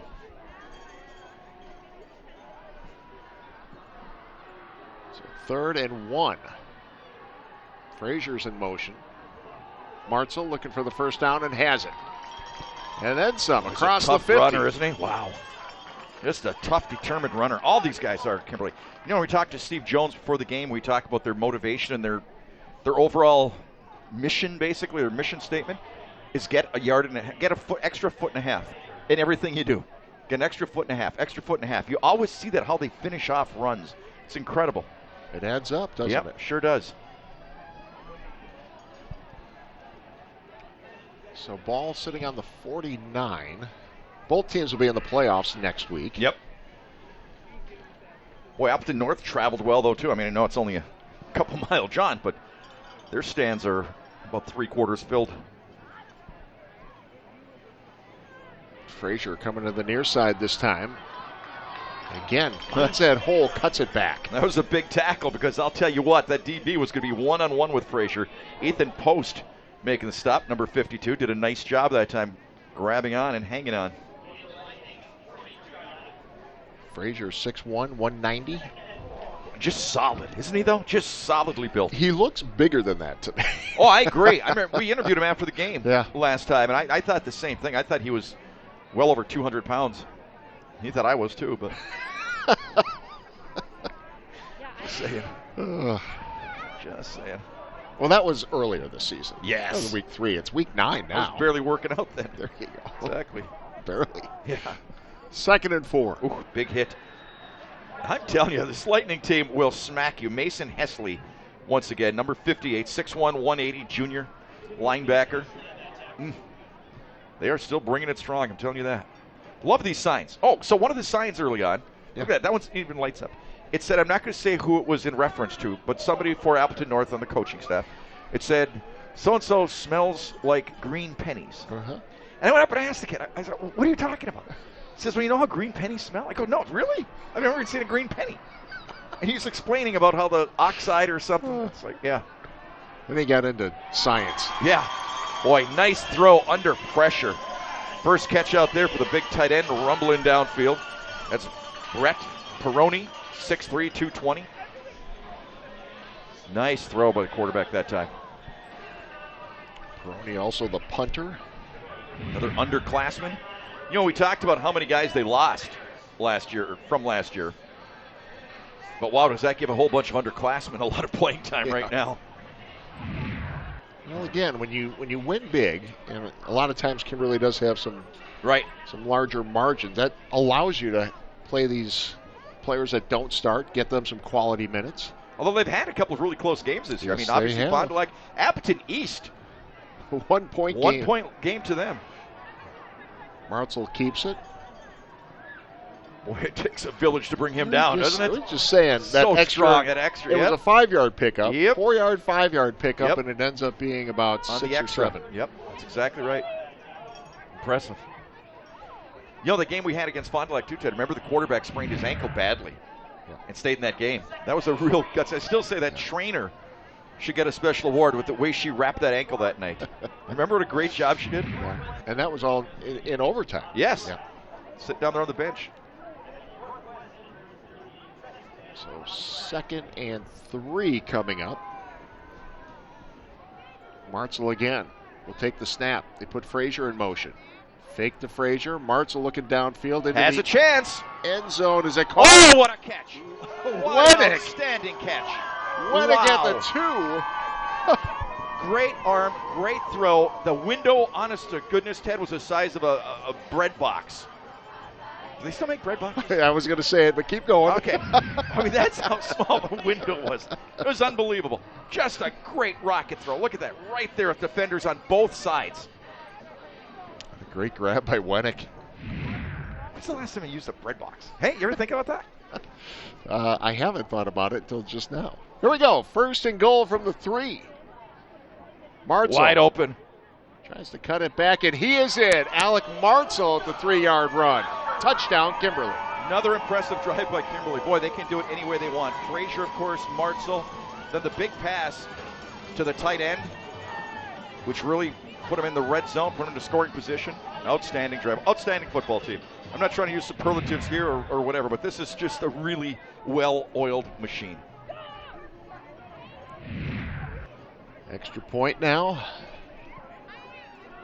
is good. 24-0. Kimberly leading Appleton North. 2:08 remaining in the first half. We'll step away. You're watching Showdown on My New 32.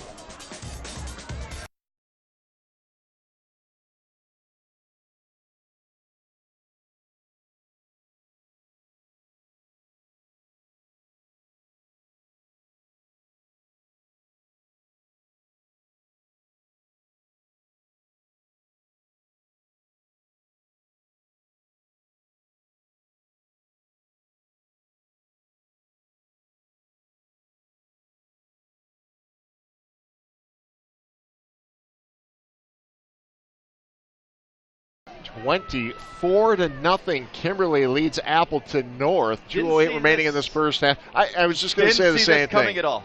Did not see. Yeah. No one did. No one saw this coming at all. And you're not taking anything away from Kimberly. Absolutely not. But Appleton North, I talked to some other coaches that said, look out for Appleton North. Yeah. The way they throw a football is really, really special. Okay. And the way they play defense is really special. So I was expecting this to be a really kind of a shootout type of game. Appleton North has 2 losses coming into this game. Right. To Franklin and Fond du Lac. Both teams that are ranked in the top 6 in Division 2 losses between them, I believe, right? Yeah. Between Franklin and Fond du Lac. So yeah. this is your third top 6 team that you're playing. Right. Well, I think this says more about Kimberly than Yes. it does about Appleton North. Absolutely. They've just gotten that much better during the course of the season. Absolutely. And I guarantee you, statewide, you mentioned, tonight, 11 o'clock, they all get together or whatever, and then the whole, you know what I mean? Statewide, everybody's going to be dissecting everything. And when this score, whatever it ends up, if it keeps going like this, teams around the state have to be saying to themselves, really? Again? Still? Yeah. Well, it's going to be a very interesting night to see how they split up, especially that Division 1 field. Martini? Well, that's a tough kid. Huh? Keeps those legs moving.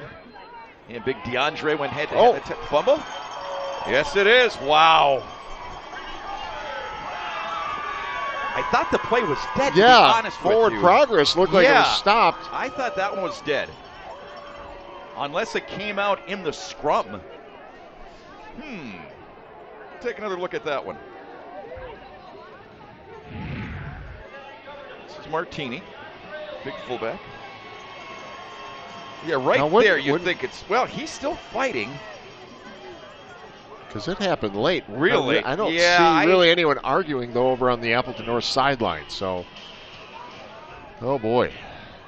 So Kimberly gets the ball back with a turnover. A few turnovers tonight really hurt the Lightning. Yeah, last time Kimberly really took advantage of it. Kimberly hasn't punted since, the first series? Keep an eye on Winnick. Split wide to the left.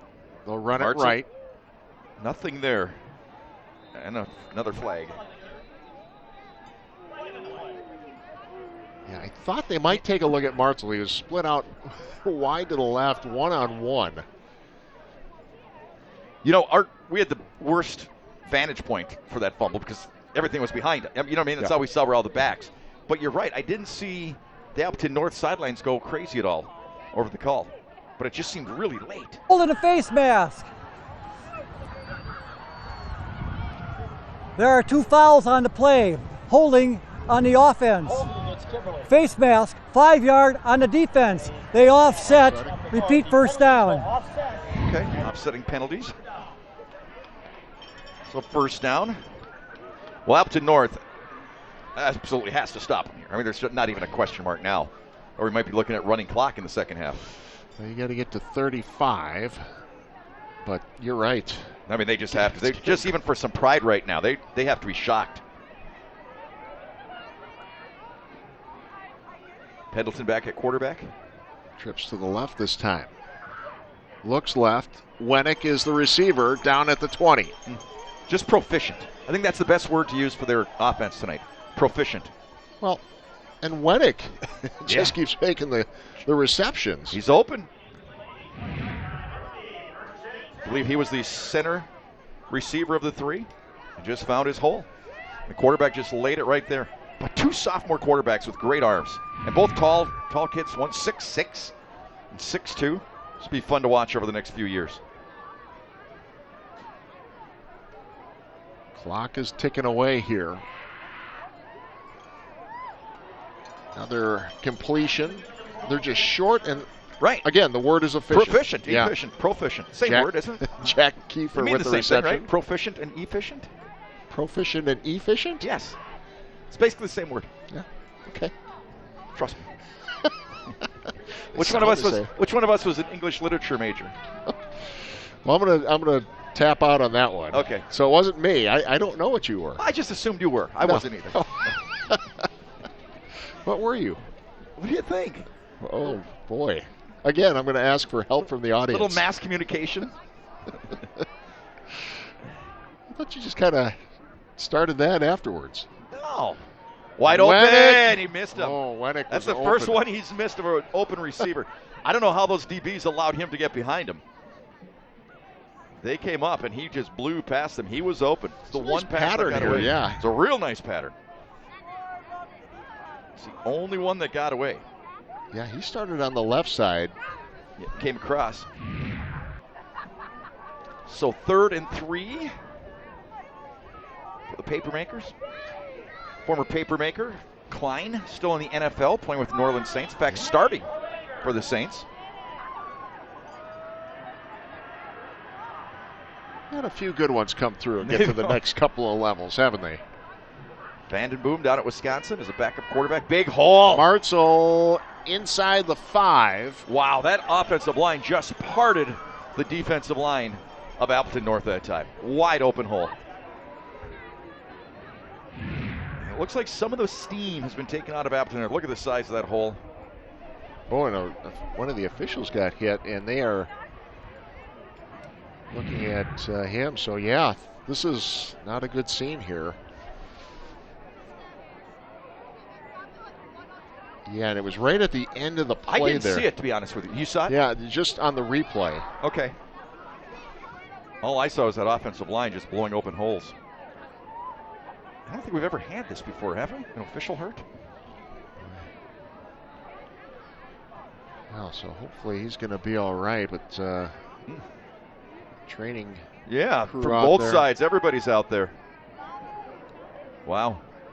Let's talk about playoffs a little bit, Teddy. Yeah, next week, of course, level 1 begins. We don't know who or what or where. Who the matchups are going to be. So we will be looking at those announcements coming out tomorrow afternoon.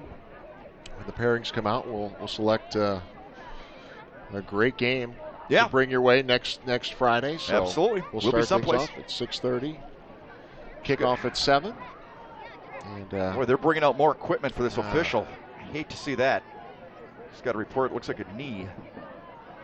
And actually, can we take another look at that? Not to be gruesome, but I just didn't see it at all. What happened?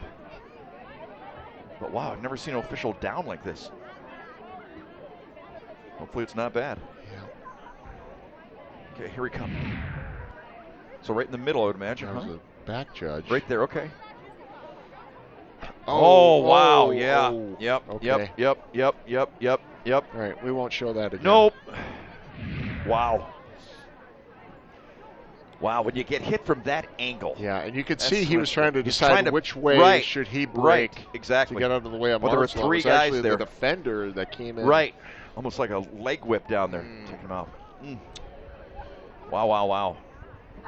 Oh, looks like they're trying to get him up. Okay, he's sitting up at least. Yeah. And he's up. He's got a knee brace on. They're going to take him off the field. Yeah, he is done for the night. Yeah. Oh. Yeah. Hate to see that. Wow. Well, I'll tell you one thing. It's impressive how many people went out there to help him. Yeah. I mean, trainers from both teams and I think a paramedics out there. So that's good to see. Okay. You know what? I mean, terrible to have happen, but at least he's up and he's being helped up. Yeah. You know, I always worry about, I've always thought about this with referees sometimes, how vulnerable they are out there and how catastrophic things could be with those bodies flying around. Well, now we'll go with a 4-man crew. Right, and I'll make some calls from up here. You're always helpful that way. I always am. Meanwhile, it's 3rd and 3. Touchdown. That was too easy. Martzel again. Touchdown. That was too Kimberly. easy. Yep. Yeah, I got a feeling Coach Solom is going to blister some ears in the locker room at halftime. That one was too easy. But this Kimberly juggernaut just keeps rolling along. Here it is one more time. Makes it look easy. Gets the lead block. Big 72 rolling around out there, getting a block. Knocking guys over. Ryan Fries, 6'1", 250. Doing a great job. Cam Zeibel has been busy tonight. And it's good. That is good. Wow, what a shocker. I mean, not a shocker that Kimberly's beating somebody big, but again, Appleton North came in really highly heralded, put it that way. And with this passing attack, but it's just not clicking tonight. You know, early on when they had that drive, Ted, and they had the field goal blocked, nothing good has happened for them since. They drove the ball really nice. Nothing good has happened for Appleton North. They had the field goal block. Kimberly went down and scored. Then they had the kind of bizarre interception. Yep. Then the fumble. And Kimberly has scored every time after a miscue. And this one got out of hand quickly. Yeah, it did. Well, you know, really, depending on how Appleton North wants to play it, it's almost a chance to rest up some of your starters for the playoffs next week. Well, and that's one of the big things when you get to week 9. I mean, you want to get some momentum going into the playoffs. I've said a victory, but health is a huge factor. Huge. You're both in the playoffs. I'll never forget that amazing Bayport team years ago when Alec Ingold got hurt. Remember that? Yeah. Yep. And what a difference that made. Yep. Did you do that game then? Yes. You did that game? Yes. Because then they played Kimberly the next week, didn't they? They played Kimberly in the playoffs, yeah. You know, it's funny, even last week up in the box where we were in, where were we last week? Freedom? We were at Wrightstown last week. Wrightstown. Yeah. And that's wrong with my mind. Martini running hard. Well, that's a tough kid. Wow, 6', 220. That is a tough kid. But even the guys up in the press box are asking us, okay, be honest, Kimberly or Bayport?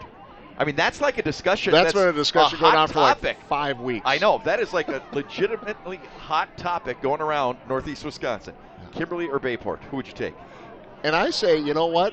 Don't forget about this team from Fond du Lac. Fond du Lac, yeah, absolutely. Who took this team into overtime and had a chance to win it.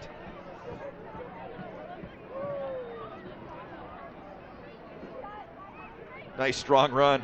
Hardy has the first down. Boy, he took a big hit from a real tough ball player, Caleb Oberman, number 1, but just stayed on his feet. Very determined. Yeah, Charlie Hardy's had a couple of nice runs tonight. Yeah, he really has. He's been the offensive star for Appleton North, to be honest with you. Carrying the football up high to prevent the fumble. You like that. I love that. Love that. 42 seconds remaining in the half. Another nice run. Hardy again, first down, and then some. He's Look got out. a chance. Hardy, will he be caught from behind? Yes! Inside the 5. Wow, what a run by Charlie Hardy. Wow, and I'll tell you what, that'll put a little spark in their step.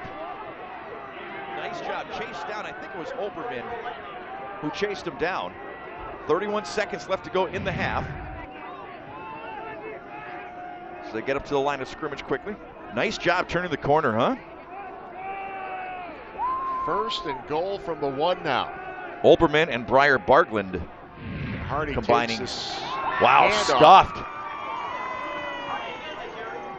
Giving them forward progress to about the 1, it looks like.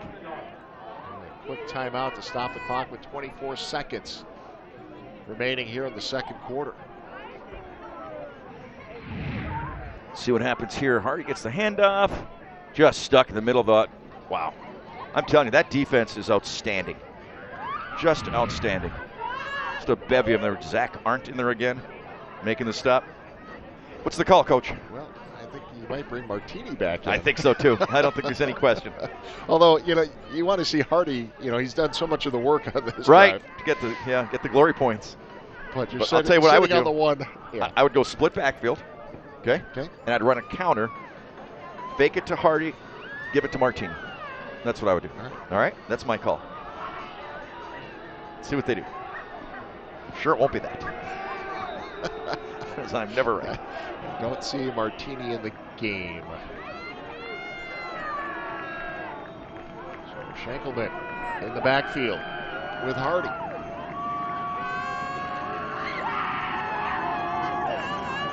Getting the play from the sideline once again. Second and goal from the 1, and Hardy looking for the end zone, and he's in. Touchdown, Lightning. Charlie Hardy. Yeah, well, that was the Charlie Hardy show, wasn't it? This entire series, that was outstanding. What a great effort on his part. So I mentioned it seemed like Appleton North was really down in that last series when when Kimberly scored a little bit too easy. But that should really bounce them back a little bit at least.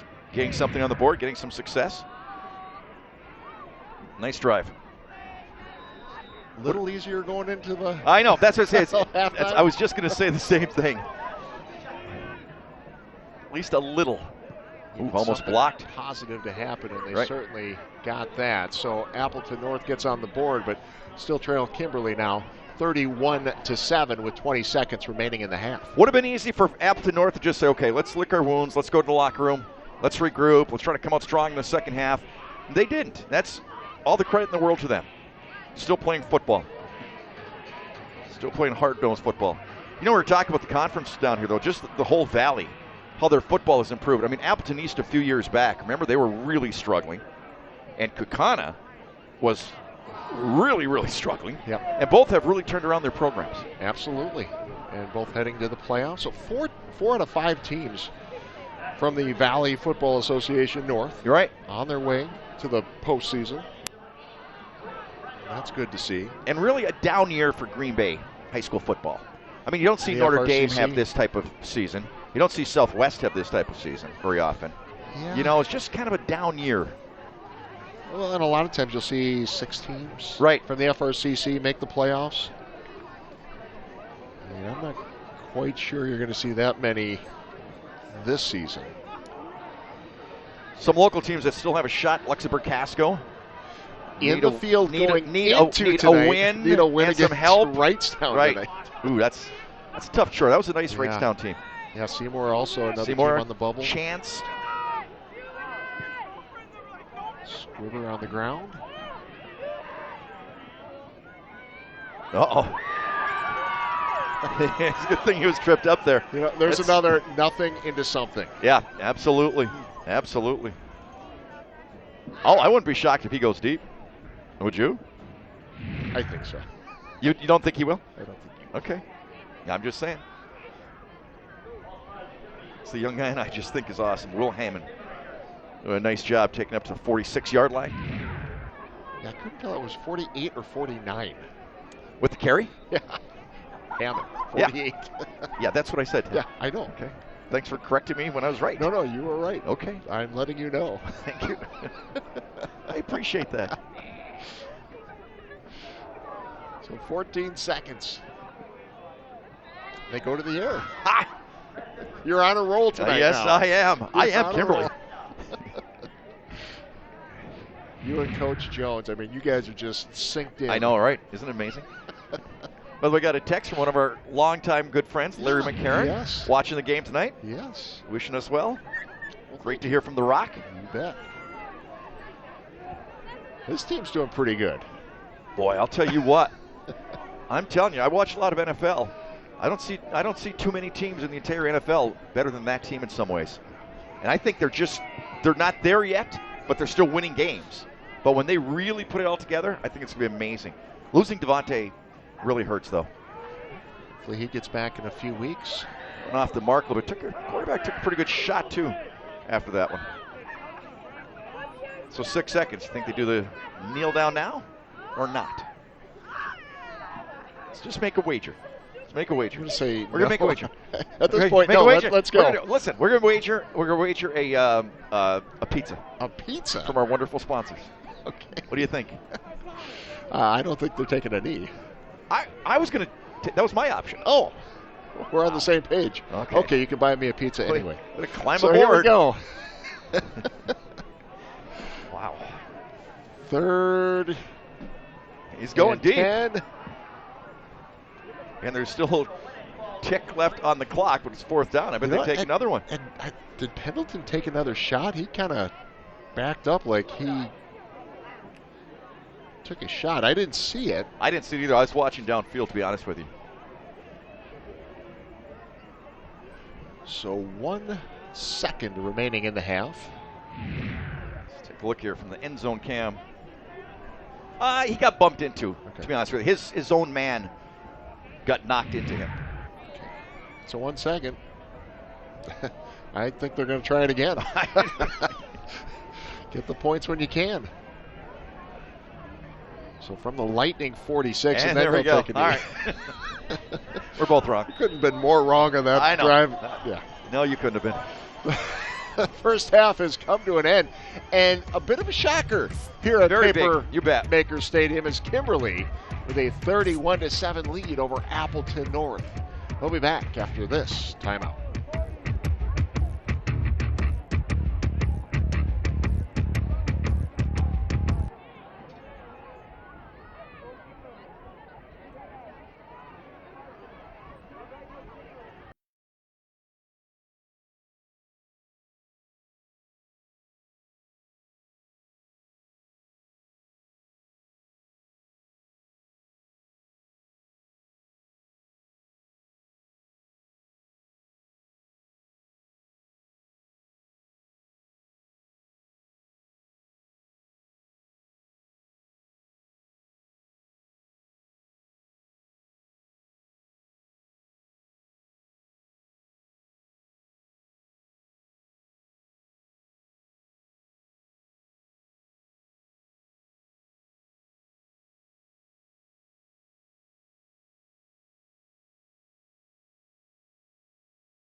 31-7, Kimberly leads Appleton North. It is halftime, and the halftime show brought to you by Gandrud West Mason Value Center, where selection, dependability, and value collide, and no challenge flags are needed.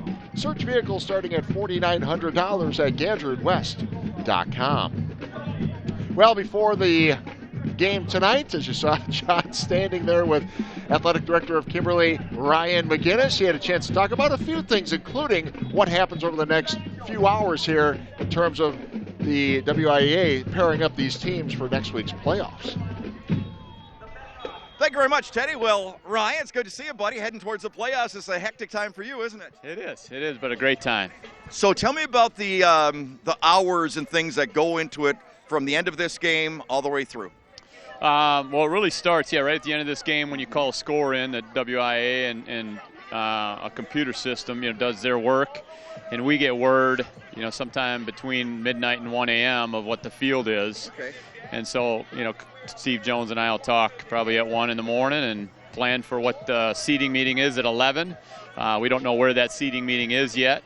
But, I'm sure for Steve and his staff, there's quite a bit of preparation that goes in between 1 a.m. and 11 a.m. when that seating meeting happens. This is the biggest 48 hours of the year, isn't it? Yeah, it sure is. It's exciting, and it's nice when you're in a position we're in, and this is a big game. You win this game, and you're looking pretty good for the seaing, but we'll see how it shakes out. I would think, once you know you're in, but the scariest part is sometimes you don't know what division you're going to be in. Yeah, that's right. And Ted and I were just talking. There's been some shuffling, it looks like, within the field of some enrollment changes over the last, what they thought in August versus now. Kimberly, we used to be on that edge of 2 and 1, and now we're pretty well solidified in 1, so that's not a concern for us. But what other teams might be in there, that is a concern. So. Absolutely. So when you guys go into this, do you have any, real say when you talk with those people? Can you lobby anybody? No, no. In the seating meeting, I'm sure Coach Jones has some say. Yes, but prior to that, with the Wade and the WIA, we don't have any say at all. What about as far as hosting? Hosting the seating meeting? No, hosting a game. Well, depending on where you're seated. Right. So if we get a 1 seed, we'll host, obviously, and then the way what changed about 3 or 4 years ago was the higher seed, the better seed, hosts through level 3. So, we've been fortunate enough to have the 1 seed. Last year we got the 2 seed for the first time in some time. So we've hosted all the way up through 3 up until last year. We had to go to Bayport in level 3. And then level 4 is a neutral site. So awesome. One last thing now, other than sports and students, what's your passion? Oh, collecting sports memorabilia is my passion. I know that. So, yours too, right? I brought you a little something. I love it. Oh, you did, huh? 1963 Ken Boyer. Oh, no way. Yeah. Add that to your collection. That's for me? Yeah, it's for you. Are you serious? Yeah. Oh, that's sports collector. We got. I love it. Tell Steve Jones he doesn't get a fish, but you got an old baseball card. That is good stuff. Thank you very much. You got it. You could play the game a little bit. Oh, he was awesome. He was my favorite player. That is great. Thank you. You got it. Good seeing you. Good seeing you too. Teddy. How about that? Well, I don't know if I've ever seen Ryan so happy. Well, I know, right? I always love this, man. I always love when players also play in the marching band. I think that's so cool. I really do. Yeah, and the band sounds great once again, and it is halftime. Hey, that was great. We appreciate Ryan McGinnis helping us out with that, explaining a little bit about what's going on with the playoff picture. Yeah, the next 24 hours are amazing, aren't they? It's fun. Everyone's going to be glued to their social media. Yep. That's for sure. All right, we've got to take a timeout. It's halftime with Kimberly leading Appleton North 31-7.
This has to bring back some memories for you, Teddy. Homecoming, stuff like that. Badge playing in your honor, those kind of things. Huh? Not at all. No, nothing happened. But it is a special night for these young people here at Kimberly. Okay, we talked about how quarterbacks are so much better these days. We talked about how kickers are so much better. Aren't bands even, and like halftimes even better? They're like it's like pageantry these days. High standard set by the University of Wisconsin. That's true, I'll bet. Yeah. Really, sincerely. Yeah. I mean, so often you see just fantastic halftime shows these days at high school football games. And the dance teams are always awesome. It's cool. It is. I mean, if you don't have to be a fan of a team, just take a Friday night and go to a game, and you'll enjoy it. You'll just enjoy the atmosphere. Bring a blanket, though. Like I said, bring two. It's one for me. Hey, let's take a look at some of the highlights. Let's do it, buddy. That first half. Let's do it. Let's just take a look at a few of them because Kimberly pretty much owned that first half right until the last literally couple of seconds. Martzel was a big gun early on. They started with the Wildcat. Look at that beautiful pass. Just a great job. And with number 11 had a night, didn't he, Connor winning? Then Martzel again, keeping it himself, getting it down close, getting in. Just a tough football player. This was a real big play. Martini fighting for extra yards, big strong legs, and he fumbled, coughed it up. Kimberly took advantage of every single mistake that Appleton North made in that first half. Appleton North put together a real nice drive right near the end of the first half. This is Hardy. It was all him on that last drive, taking it down, gets knocked out at the 1 yard line, and that's where we're at right now, 30-6. 31-7. I mean, 31-7 is our half. I was close. Score. We'll be back after this timeout.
(31-7). It is Kimberly leading Appleton North at half.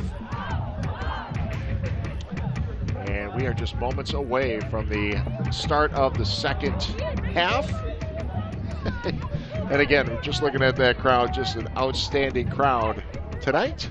And okay, one thing, this would have been like something I would have asked my daughter, okay? So it's one, the style nowadays is like the ripped jeans where they're really ripped. Yeah. Okay? So this one girl had like the really, really ripped jeans and a blanket. It's like, why not just put on jeans that aren't ripped? It's okay. All right. Maybe we'll talk about that in the second half. All right. But that's going to do it for our halftime show. The halftime show brought to you by Gandrew West Mason Value Center, where selection, dependability, and value collide and no challenge flags are needed. Search vehicles starting at $4,900 at GandrewWest.com. We'll answer those questions and many, many more in the second half. You're watching Showdown on My New 32.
So there you see the Kimberly student section again. Man, are they having some fun. They're having a blast. They're having an absolute blast.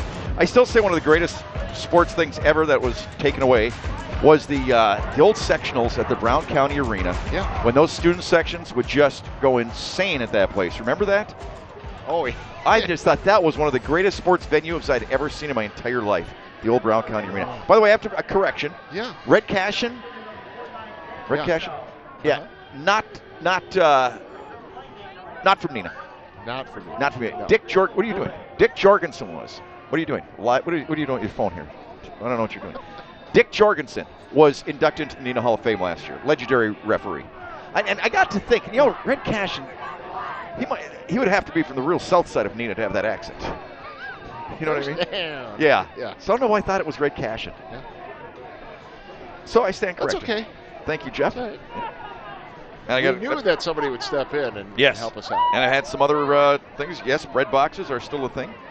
So there you go. You got a couple of what? Where? Where are bread boxes still a thing? In people's kitchens. Oh. Yeah. Wow. I haven't seen one. Did you ever get defensive? I get that way around bread boxes. Well, I guess. So we are underway. Kimberly kicks off to Appleton North. Mitchell Cambray with the return right there. They're going to have to make an adjustment on the clock. As you see, we've got 15 minutes. 15 minutes. We're not playing NFL rules, are we? Let's see if they catch that. Well, maybe they'll run it and say the game ends at 3 minutes or something. I'm sure Appleton North says that's all right. Yeah, they'll take all the time they can get. Here's the officials are going to talk about it right now. We get that fixed, I'm sure. You know, we're talking about Coach Salm and what a legendary football family it is. Oh, yeah. Head coach, Rob Salm. Offense coordinator, Kurt Salm. Statisticians, Dan Salm, Doug Salm. Booster Club president, Nick Salm. It's pretty impressive, isn't it? Equipment manager, Bob Salm. Salm family, so legendary here at Appleton North. Okay, now they got it fixed. There you go. So let's see what Appleton North, which way they come out. They've had some success running the ball, not a lot throwing the ball yet tonight. Their first points of the game in the final minute of that first half. Hardy with the run. That was kind of a bizarre play. Wasn't sure if he juggled it at first when he had it. Charlie Hardy, who, as we mentioned, plays some quarterback, plays some running back, has a little bit of everything. Had a great sequence late in the first half. Basically led the scoring drive. Going back to Rob Salm, hard to believe he's been there 11 years now. I know, right? He looks so young, doesn't he? I mean, seriously. We did one of his first games, I think. I remember that. On Showdown. Years ago, yep. And here he is, one of the veterans of the conference. Nice pitch and catch that time. Getting out there quick out pattern. Jack Kreitzer. Again, nice target, 6'4", 196. His third year on varsity.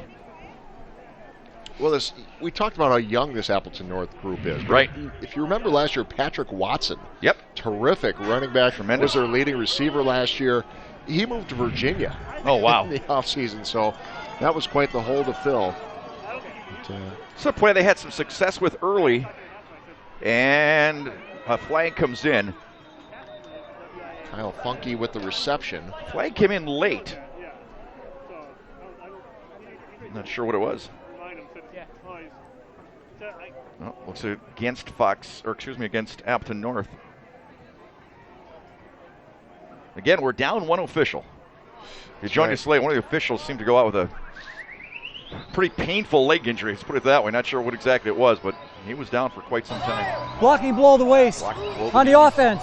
15-yard penalty. Repeat third down. So a little chop block, which those are bad chop blocks. I mean, those are ones where people. I mean, Put it this way: the ref, he got chop blocked. You know what I mean? And that's what can happen. To say the least. Yeah. Well, this makes it a little bit tougher. 3rd and 12 from the 28. Martini takes the screen this time. Nice blocking. And he's going to pick up a bunch, but not enough. 4th down coming up. Tough run. He's a tough kid, man. That fumble just seemed bizarre in that first half when he was fighting for extra yards. Push the pile again. I don't know if he's Italian, but he's got Italian legs. Big thighs. What? Big calves? Sometimes. What? I'm serious. We're noted for that. You want to see my calves? No. Please, no. All right. I'm just saying. I had to get different kind of socks than the other guys on my Little League team. Because my calves are too big. The rugby-style punt. Yeah. And takes the Appleton North bounce. They better get some coverage down there. And to the 28. So let's step away. You're watching Showdown, not Johnny's Legs. All right.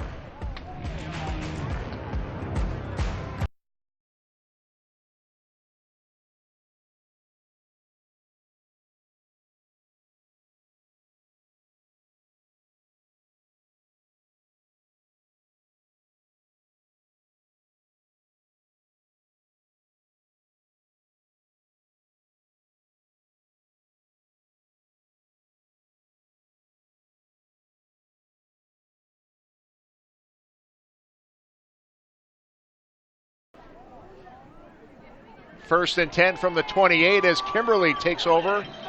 First offensive play of the second half for the Papermakers, and Martzel right back to work. You know, Steve Jones this week said, we're experimenting a little bit more with the Wildcat. I think it's beyond it's well beyond the experiment stage, don't you?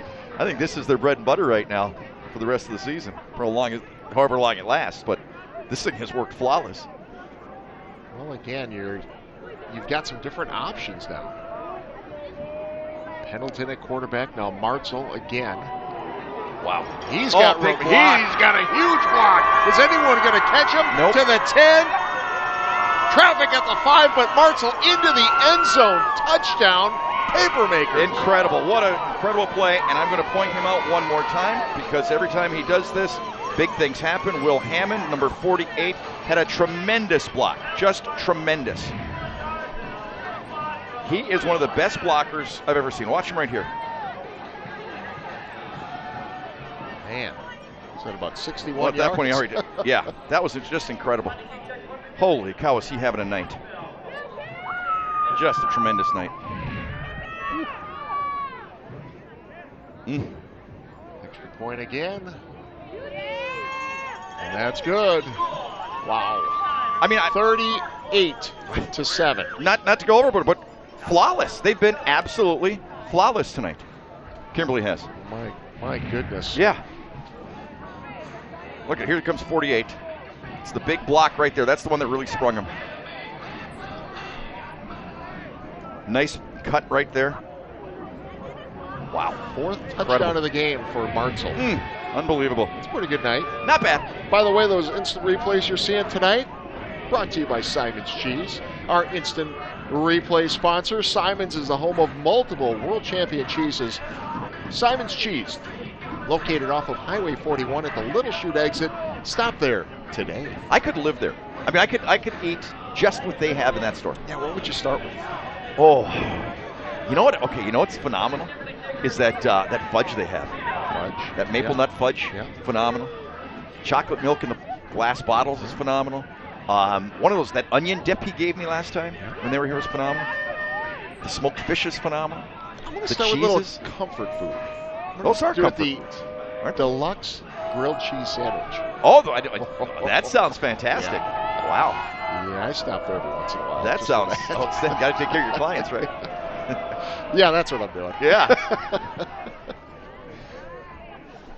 So Kimberly kicks off again and some trouble handling this one. Bounces inside the 5.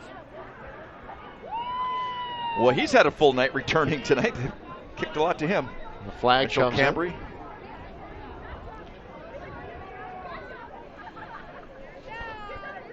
Boy, they haven't helped. I don't know which way this penalty's going, but they certainly haven't helped themselves with penalties tonight. They've had a bevy. Holding again? Not sure. Again, we want to wish well to the official that went down. Yeah. Once again, a very painful looking injury. Yeah, it's a big one. No longer here. I mean, they took him out of here. Right. Yeah. Holding once on a return, team.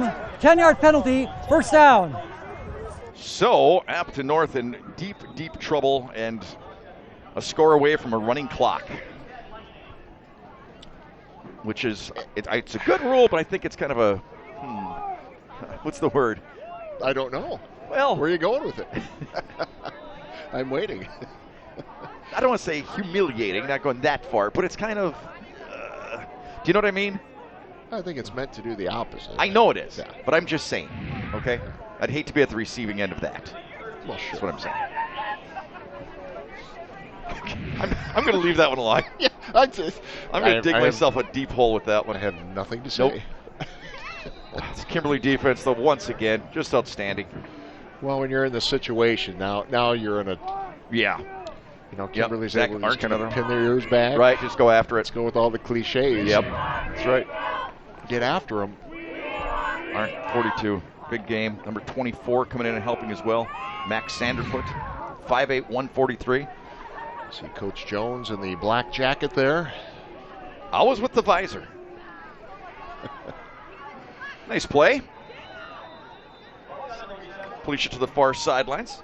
Picks up gets close. Yeah, it's going to be really close here. Kyle Funky. Because it was 1st and 10, even with that, because of the penalty, it just moved it back where they started the drive. Yeah, I think they're going to bring the chains out, are they? Let's see. No, I think they're giving it to him. Yep. Oh, first down. There they go. Trips to the right. Late movement by the chain gang. Martini. Remember that time we were doing a really, really cold game at De Pere? And we had, for some reason, we had a bunch of measurements. It was like this time it was like 30 below, or not 30 below, but like 30 degrees. And I said, wow, this chain gang moves like they're running on glass. Remember? They're walking on glass. Did somebody hear that? Well, yeah. One of my friends, he goes, John, that's my dad. I'm like, oh. Yes. Every once in a while, people tune in, you know. Yeah. Well, he was working up in the booth, though. That's the thing. Oh. Yeah. And it was actually a former legendary coach who was part of that. I just hadn't recognized him from the area. Yes. And his son then became a basketball coach of some note in the area. That was Kyle Funky with the reception. I'm going to drop that one, too. I don't get in trouble. You don't want to bring them up again? No. Okay. Yeah. From De Pere, famous coaches. Yes. Just leave it at that. Okay. Martini. Oof. It's a collision, huh? Oh. Man, these kids have hit tonight. Martini with the carry. Arndt with the hit. Arndt 5'11", 192. Martini, as we mentioned, 6 foot, 228, and just a sophomore. Okay, by the way. Yes. I think you should admit something. What's that? My calves. I'm still blinded. So I'm having trouble seeing the field right now. Pretty impressive, though, weren't they? During the timeout, I showed Teddy my calves. I'm okay, though. I'm. All right. He has a deep shot down the field. Boy, he throws a nice ball, though. Again, only a sophomore, 6'2". He's going to have a phenomenal career. You can't judge anything on Appleton North in this game because this is as good a game as we've seen somebody play this year. I mean, Bayport, of course, with whatever, and they're up 28-0. Yeah. Bayport right now against Pulaski. Which always takes you back to that discussion of the playoffs and a potential meeting. Yes, between these guys and Bayport. Martini with a swing pass. Oh, look at the big man rumble. 10. Yeah. Showed a burst right there on that sideline for a big fella. Well, again, you're down by 31. At this point, just hey, let's just execute. Right, We've that's got the a thing. big game coming up next week. They're not going to come back to win this ball game. Just do what they do and try to correct it. Just clean it up. So it really was their mistakes, their miscues that really caused them problems tonight. We're asking about the FRCC matchup between a couple of undefeated teams, Bayport and Pulaski. Got a running clock in Bayport tonight, 42-0 in the fourth quarter. Okay. Pulaski leading, or excuse me, Bayport leading Pulaski. 42-0. What other scores do you have there? With other scores, scrolling through here. Martini Luxembourg Casco needing a big win tonight. They are trailing Wrightstown 30-14 in the third. Wrightstown's got a nice team. Fond du Lac talked about how well they've played this season. They lead Neenah 31-15. There's that quick screen out there again, trying to get his receivers as lead blockers. Funky on the reception. Gained a and few. Again, people overlook Fond du Lac, and I'm telling you, I know, I agree. Not overlook Fond du Lac. Okay, correct me if I'm wrong, Ted. When we did that game, they led in overtime. Fond du Lac did. Didn't they get a field goal? Yeah. So they led Neenah in overtime. Yeah. They were a play away from winning that. Exactly. In overtime. Yep. That was a great game. Wow. 3rd and 3. We saw West of Pier last week. They're beating Wapaka tonight 42-6. Martini straight up the middle. He's got the first down. You bet. Remember those great Wapaka teams who did a few of their games back when they were just a force? Remember that? Yeah. They had a little different dynasty the last going. few years. Right, but they had kind of a dynasty going. They had the big quarterback. Then ended up going to North Dakota State. I believe they won a national championship with there. Jensen, I think, was his name. They had some great players. Ashwaubenon leads De Pere tonight, 21-13. Okay. Denmark leading Little Chute, 14-3. Kewanee, 28-0 over Peshtigo in the fourth. So Kewanee closing in on a conference title. We saw Kewanee Kiel first game of the season. Yeah. Two really good teams. Kewanee hasn't lost since that game against Kiel. Kiel's been undefeated and down. Taken down. There's a tough linebacker. You better believe it. Caleb Olbermann, 5'11", 170, senior linebacker. He's outstanding. I'll take Kiel was as impressive a team in that division as we've seen in a long time. And Kiel leading Two Rivers tonight 35-7 in the third. But that Kiel team, I'm telling you, they could go deep. Yeah, I would agree with that. Yep, I think they're outstanding. They are ranked number 1 in the state in Division 4. Ooh. Funky came back and grabbed that one. I think the DB thought he had a pick and possibly a pick 6 and just kind of blew right by him. I love this arm in this quarterback. I'm telling you, he's throwing ropes out there on a cold, windy night. Look at that. That's a bullet. Yeah, the DB just got turned right around thinking he had it. So 3rd and 2. Martini. Big, strong run. Yep, he'll pick up the first down. Our scoreboard sponsor tonight is Packerland Home Improvement, quality window and door replacement since 1973. It matters. It's your home. There you go. Just want to help out a little bit once again. Stereophonic. Do a great job with that. I know. 38-7. I didn't want to say it. Is our score. 5:45 remaining in the third quarter. Appleton North putting together one of their nicest drives of the night. Just grinding it out right now. Drop. Was it dropped or did he hang on to it? Yeah, drop. Yeah. I'll tell you what, this quarterback has had 3 or 4 of those tonight where he's put it in receivers' hands, and they haven't been able to hang on to it. Is that the first pass to Isaiah Gonzalez tonight? I believe so. It was. He's got 9 receptions on the season, 131 yards and a touchdown. 2nd and 10. Ball sitting on the 27. Martini again. Stacked in that line once again, number 44 at the bottom of the pile. DeAndre Williams, 6 foot, 179, but he plays bigger, doesn't he? Sure he does. Really does. Gets a little bit tighter, a little tougher when you get inside that 30-yard line. Yeah. Have you ever broadcast a state championship game? For football? Yeah. No. Basketball? A different network. Oh. Basketball, yeah. 15 years on the boys and girls. For the actual state championship game? Yes. Oh, cool. Well, not every year was a championship game, but I was... But you did do some championship games? You bet. Oh, neat. You bet.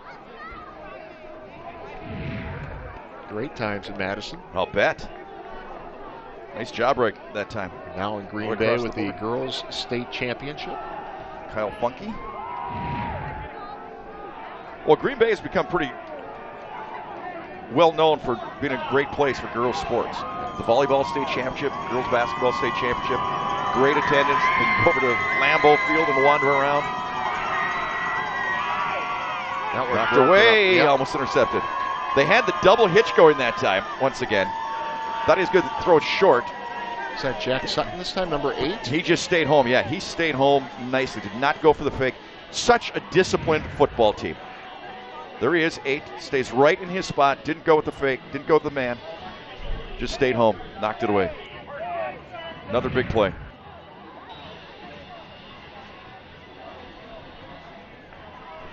So Kimberly keeps him out of the end zone once again, and that was a really nice drive because it started with a 15-yard penalty off the kickoff, so they started deep in their own territory, drove it all the way to the 21. That's where it comes to a close.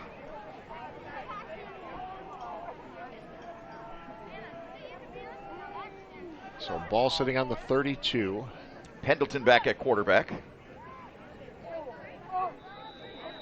Rumbling for a couple of yards.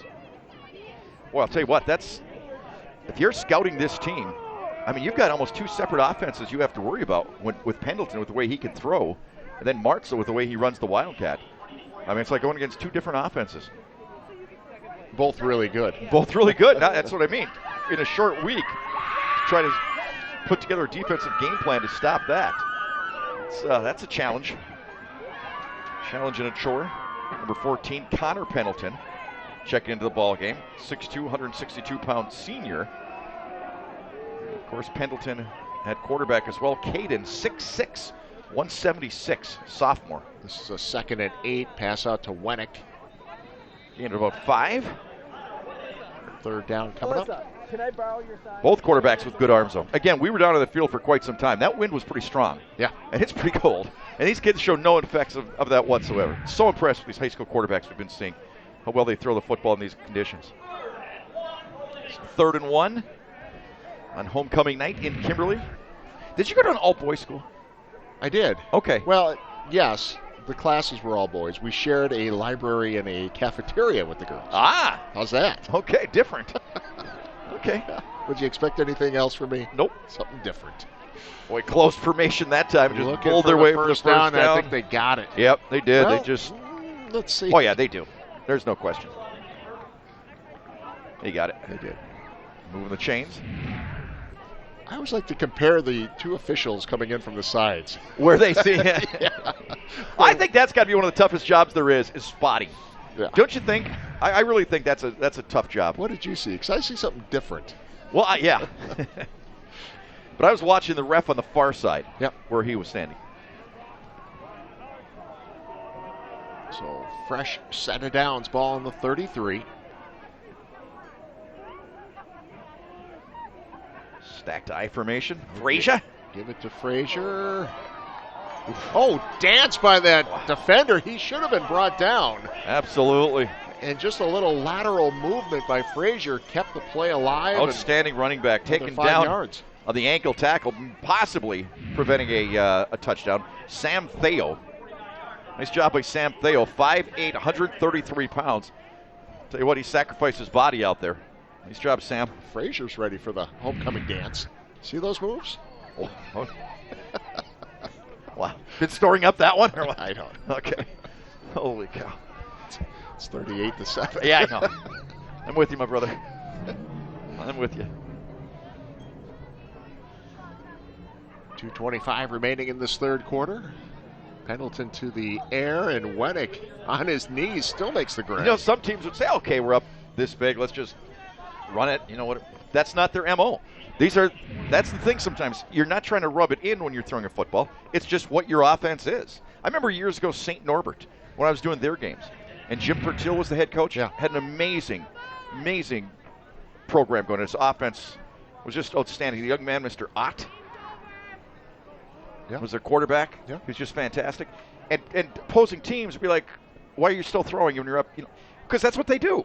I mean, that's what they do. Well, and you got to play in the playoffs next week, so you Right. don't want to do things Absolutely. too drastically different. Right. Go in as sharp as you can. Yeah. I agree. Frazier was looking for the first down. He's going to be shy. So a third About 2 down yards coming up. About 3rd and 2. You know, this Kimberly team, though, Ted, we're talking about, you know, who they might face in the playoffs and things like that. Yeah. I mean, last year they played such a tough game against Fond du Lac that it really seemed like it took that. The team that I watched on TV the next week was not the same Kimberly team. I thought they got worn down from that game, that Fond du Lac game. And I thought they were the better team on the field and should have won that game. So I mean, things happen when when you have great teams like this. Sometimes you think, oh well, it's a free ride to Camp Randall or whatever. But there are so many things that can happen when you play those real tough football games, and then you have a kind of a short week to all of a sudden strap it up again. Yeah. So that's with the Fond du Lacs and the Bayports and the Kimberleys, those three teams. I mean, I don't know anything about, was it Waunakee that's number one? No, Waunakee's not in Muskego. Muskego. Yep. I mean, that's the team they lost to in the state championship last year. I remember watching the game, but one of those three teams could do it this year. I don't think there's any question. And I'm not putting them in any order. I'm just not. Yeah. I can't. It's impossible. Not putting them in any order. Muskego still the number 1 ranked team in the state. Oh, wide open. Goes up top. And he dropped it. Oh, did he lay that out there nicely? Hung in the air just a bit longer than he hoped, I think. But wow, across the field, just laying it out there. What a great arm. And again, only a sophomore, 6'6". Well, I thought that was 6 right there, and that's where it hung up. And the DB came back quickly, did a nice job without pass interference. Sam Theo once again to break it up. So 2nd and 10.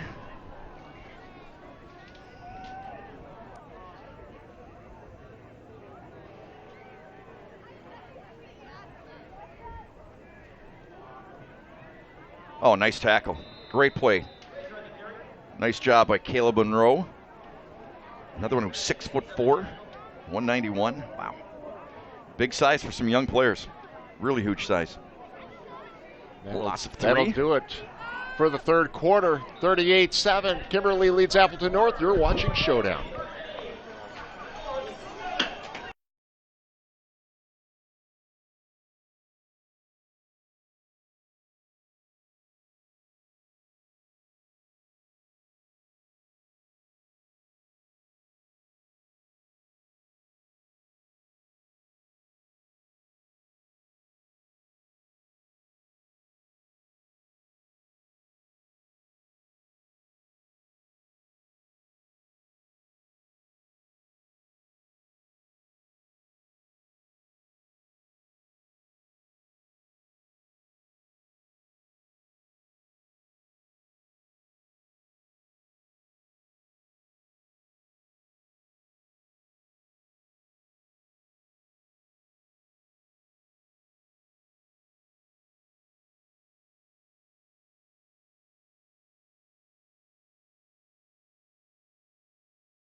38-7, Kimberly leads Appleton North. A 3rd and 12, ball on the 37-yard line as Kimberly goes back to work. Pendleton looks downfield, has Wennick. Wennick has the grab. Before he steps out of bounds, is going to be shy of the first down. So a 4th down coming up. You sure? I thought he got it. Oh, he did. All right. All right. No. Okay. Eyes are the first thing to go to. After I saw your calf, I had to prove it to you. Larry McCarron will tell you I've got the greatest calves he's ever seen in his life. I'm going to leave that to Larry. Ask Larry next time you see him. I'm not going to back him up Larry, on that. Ask Larry, who's got the greatest calves you've ever seen? I'd say mine. Guarantee you. Oh, my goodness. Just saying. There's Frazier. Boy, he's strong, isn't he? I mean, he gets hit at the line of scrimmage, he gets 3 yards. Tough guy. Tough guy. Yeah, I think what we should do, we should go down to Camp Randall for the state championship games this year. You and I, even though we're not televising them or broadcasting them, you and I hang out. What do you think? Outside the broadcast booth? Yes. Well, I don't know what happened to those guys. We'll take over. Put their coat on. Filling in for security. So 2nd and 7. It's Frazier once again. He's got some room. Look out, looking for the end zone. Caleb Frazier, touchdown, Kimberly. Wow. Again, when I talked to Coach Jones after this ball game, I'm going to ask him if we missed anything, because I've never seen almost like a perfect performance. Everything works. And now the game just got shortened. Yeah. Puts the shoulder down right at the end. Just a strong kid. Wow. Here it is. Well, Kimberly certainly having the game that they wanted to. That springboard going into the playoffs so far. No question about that.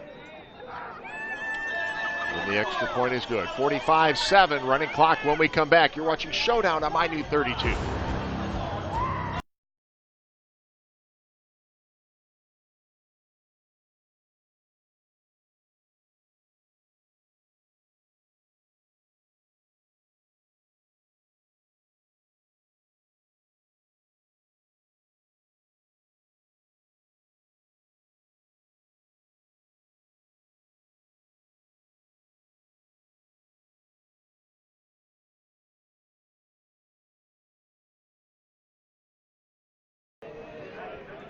So 45-7. It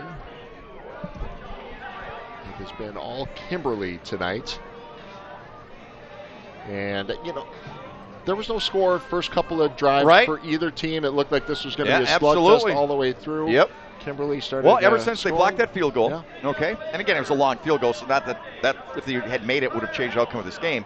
But still, they blocked that field goal. That was huge. They went right down and scored. So they had Appleton North on the ropes 10-0. Then they had one of the turnovers, and they took advantage of that. Yeah. And now all of a sudden it's 17-0. And I thought Appleton North did a really nice job in the last minute of the first half to have that drive and go down and score. But in between there, between the fumbles and the interception and then the penalties, and they just didn't play a good game. But, maybe Kimberly made them play a game like that. That's the thing. Shows you what can happen. Yep. All right, so we'll be back after this timeout. You're watching Showdown.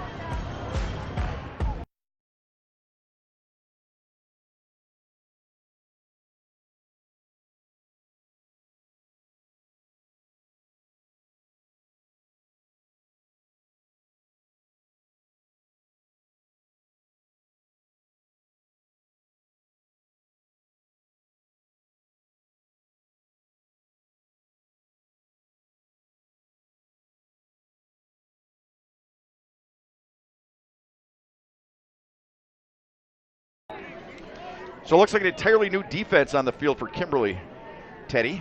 They replaced just about everybody. Martini with the carry. Picks up two on the first play. As we said, though, this will be fun to watch over the next few years. Nice hard tackler right there coming up, number 45, Ethan Arts. 6 foot, 177. Look at this. Martini, rumble. Is anyone to catch him? No, he is in. The officials coming down late. This is going to be a touchdown, you bet. Appleton North. Hey, at 2:25, Martini showing some wheels there. Holy cow. Kid's got a future in this Martini, game. the sophomore, busting through the line. Well, he's been looking for that all night. Yeah, he's he had got a some big really hole that hard time. runs. Yep. Look at them Cavs rumble. Nice touchdown for him.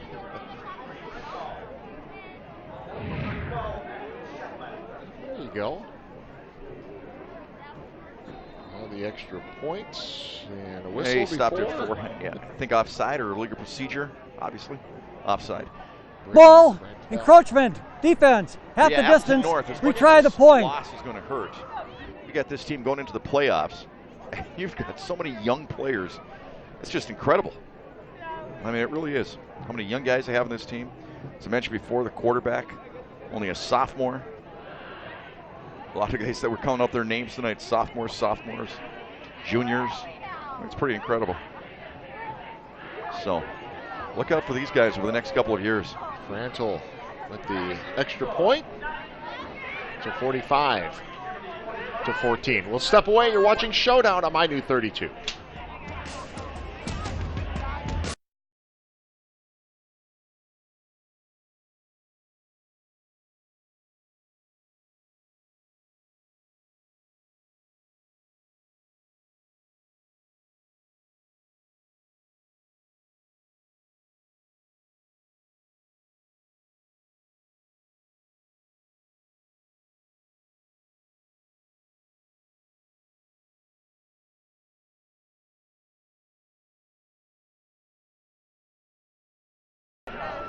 A big play for Appleton North here.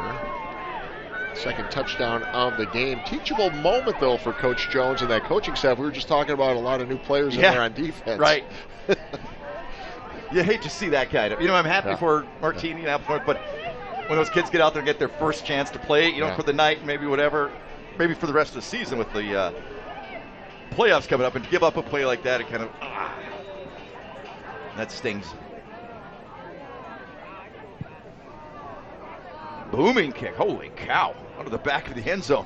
Whew. Is that a leg, huh? Wow. So you know what? Appleton North, if they at least finish strong in this ball game, then at least you're not as down. And sometimes you need a game like this heading into the playoffs to say, hey, guys, let me tell you something. This is what playoff football is going to be like. Yeah. Strap it up. That's true. Every week, you stay alive from now on. It's going they just keep getting better. Exactly. Absolutely. Absolutely. And that's the goal. And, we've talked a lot about the Kimberlys and the Bayports and the Fond du Lacs. This Appleton North group is going to be in that same field most likely with those teams, or some of those teams at least. Yep. There's a chance we could see them again next week. Yep. That's for sure. New quarterback in for Kimberly now. It's their third quarterback of the night. Zach Kreider, Jr. Number 10. It's a big quarterback. 6'1", 247, Ted. The quarterback. Yeah. Wow. Well, looking ahead, again, tonight, after all these games, WIA will know the 224 teams that make it into the field for the state playoffs, and they'll know where everyone's going to be in those 7 divisions. And then tomorrow, the teams will get together and figure out seeding and announce the pairings tomorrow, so we won't know who we're going to be televising next Friday until sometime tomorrow afternoon. Now, do the coaches get a say about seeding? The coaches? Yes. Absolutely. So they get to plead their case, you're basically, going to be right? voting. Yeah. Right. Yeah. So, right. So you can lobby for your team. 32 teams in each division. Right. And there'll be 4 regions with 8 teams each, and then those 8 coaches will get together to decide who's going to be seated where. Okay. Parker Coaster with the carry that time. Another junior. Another flag in the play. Holding. Offense. So, yeah, 10-yard penalty. Repeat second down. I've been in some seating meetings for basketball. Oh, okay. Never been in one for football, but I'm sure it's about the same. Do they get kind of hot? They can. I think for the most part, you kind of have an idea. Professional decorum and that. Yeah. For the most part, you know. Yeah. But, there's so much on the line, though, because it used to be if you hosted one week and somebody didn't host the week before, that They other got team. the other- yeah, right. but it's not that way anymore. Okay. It's the top seed gets to host. So I thought it was a pretty funny story that the AD told us last time we were here about where he lobbied because his team traveled so well with the fans. Yeah. And they went to the stadium that we're still under construction. It wouldn't hold all their fans. Yeah. So he got it moved, and it was their smallest crowd of the season. Showed up for that one. Parker Kester on the carry. He's getting some playing time, making the most of it. Boy, Kimberly, both teams have just huge rosters, don't they? And they've got so many players on their team. It's incredible.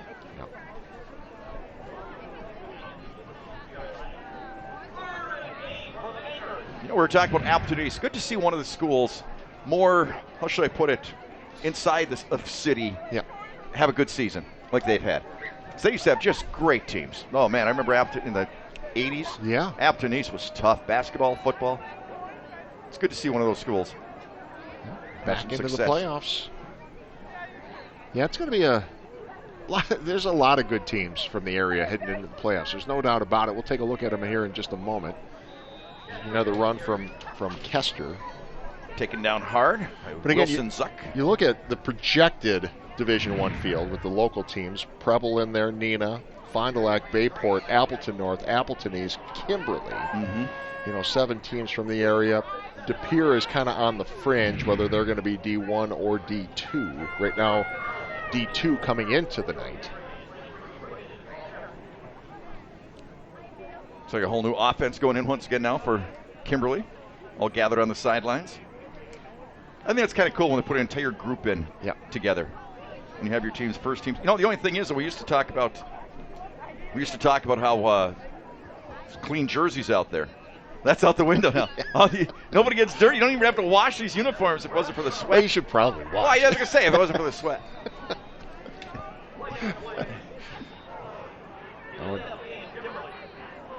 Play of game against Kimberly. I think I went a season without washing my practice stuff one time. Nope, don't want to talk about that at all. I think I did. I'm not even kidding. That's why we're on a running clock right now. Okay. We get into talking about your old uniforms. All right. I'm just saying. Well, we didn't have a washer dryer. We only had a laundromat. You have to go to a laundromat in those days. Laundromat. Sure. I bet you've never been to a laundromat. I have. Have you? Yes. Okay. I mean, it seems like you grew up pretty privileged. Nice punt. Very nice punt. Braden Gomerick. 5'8", 147, the return. I use a Minoism. You have no idea. No, I can see it. How about looking at the Division II teams? Again, De Pere right now going into this week, considered the highest enrollment in Division II, so they could possibly move What's up their to record Division right I. now? They're 4-4 going into tonight. Against and they were losing to Ashwaubenon, right. So they may finish 4-5, but that's where you just still going to get in. You think so? Yeah. Oh, for sure. Yeah, okay. there were several teams at the bottom of the field, of the 224 field, that were sitting at 3-5. Okay. Well, Luxembourg Casco was one of those too, right? And Seymour. Yep. Martini taken down for a loss. But looking at Division II, potentially, again, this could change tonight. De Pere, Kaukauna, Hortonville, Pulaski, Ashwaubenon, and West De Pere.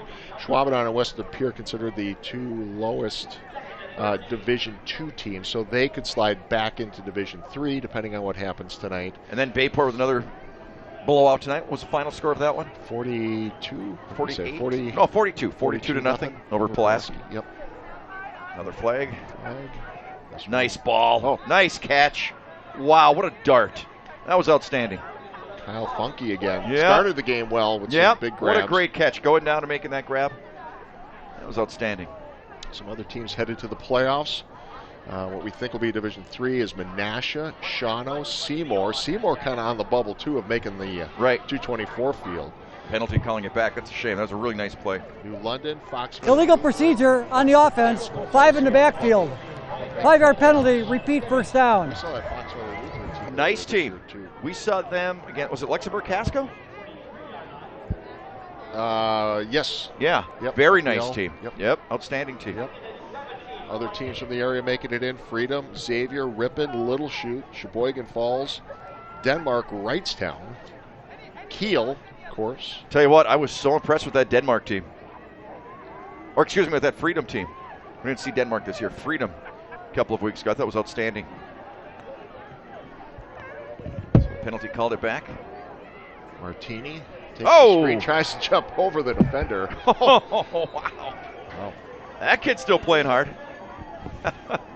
It'll be interesting to see where Kiel ends up. They are one of the lowest enrollments in Division 4. They could slide back to Division 5, and again, that makes a big difference. Big? Oh my gosh! You're the bottom of a division or the top of a division. I think that's so huge, incredibly huge. Other area teams: Chilton, Peshtigo, New Holstein, Kewanee, Brillion. Nice ball, nice catch, nice play. Bo Burling. Love it when guys play hard down the end here. St. Mary's Springs, Bonduel, Coleman, Crivets, Lourdes Academy, and Hilbert. How about Hilbert? Hilbert Wolves. Having a heck of a season. Man, but they had some great teams under Mike Moreau. Legendary teams back in the 80s. So under 2 minutes to go here in the regular season. Martini changes direction. Running hard, running strong. There's a bull out there. It's nice to see. Martini now giving horsey back rides. I guess. Wow. Showed some athleticism there. Both plays.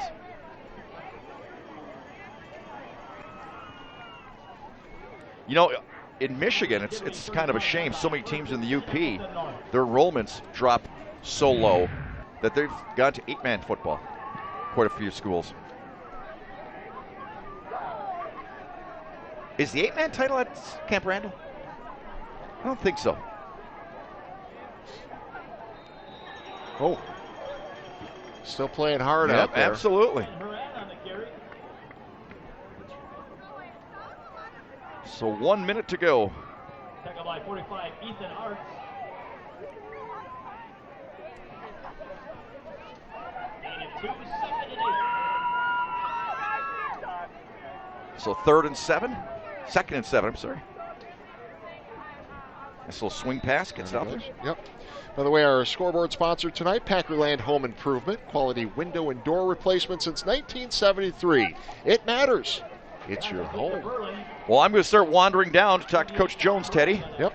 And, of course, our instant replay sponsor, as always, Simon's Cheese. Simon's is the home of multiple world champion cheeses. Simon's Cheese, located off Highway 41 at the Little Chute exit. Stop there today. Pass incomplete. And that will just That's about going to do it. I'll tell you what. For the regular season. So tremendously impressed with this Kimberly team tonight. Just incredible. I think they got better. I think they get week from the. three. Oh my gosh, so much better from the first week that we saw them. Yep, absolutely. So Kimberly finishes the regular season 9-0. Appleton North will drop to 6-3 on the regular season. Both teams headed to the playoffs next week. John heading down to field side, and we'll have an interview with Coach Jones. And our post-game show, our final, once again, from Papermaker Stadium, 45-14, Kimberly over Appleton North.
Well, we saw Kimberly in week 3 of the high school football season. We see them in week 9, the regular season finale, and they look like they just got stronger. What a big win tonight. 45-14 over a really good Appleton North team. Don't let the score fool you, because that Lightning team, 6-3, their 3 losses to teams that are ranked in the top 6 in the state. So the playoffs begin next week for both teams, and of course we'll have coverage of one of those games for you next week. Not sure where we'll be, but we'll have a game for you next Friday night at 6:30 right here on My New 32. 45-14 our final. Waiting on an interview with head coach Steve Jones. That's coming up after this timeout.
Interview, and of course tonight's post-game interviews are brought to you by Gallagher's Pizza, now in 4 locations, including De Pere, East Green Bay, West Green Bay, and their newest location in Swamico. John Mino standing by on the field with head coach Steve Jones.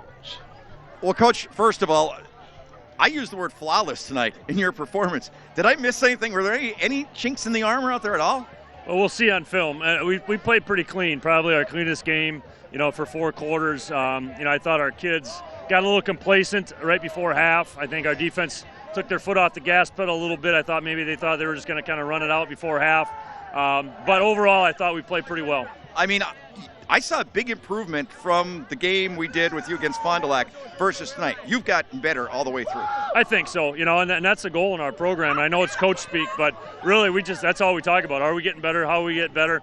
The wins and losses will take care of itself, but it's about the process and continuing to, what we talk about, watering the bamboo, continuing to water that bamboo, and eventually, hopefully, it'll sprout at the right time, and hopefully we're playing our best football at the end of the year. Well, I'll tell you what, are you a Wildcat team now?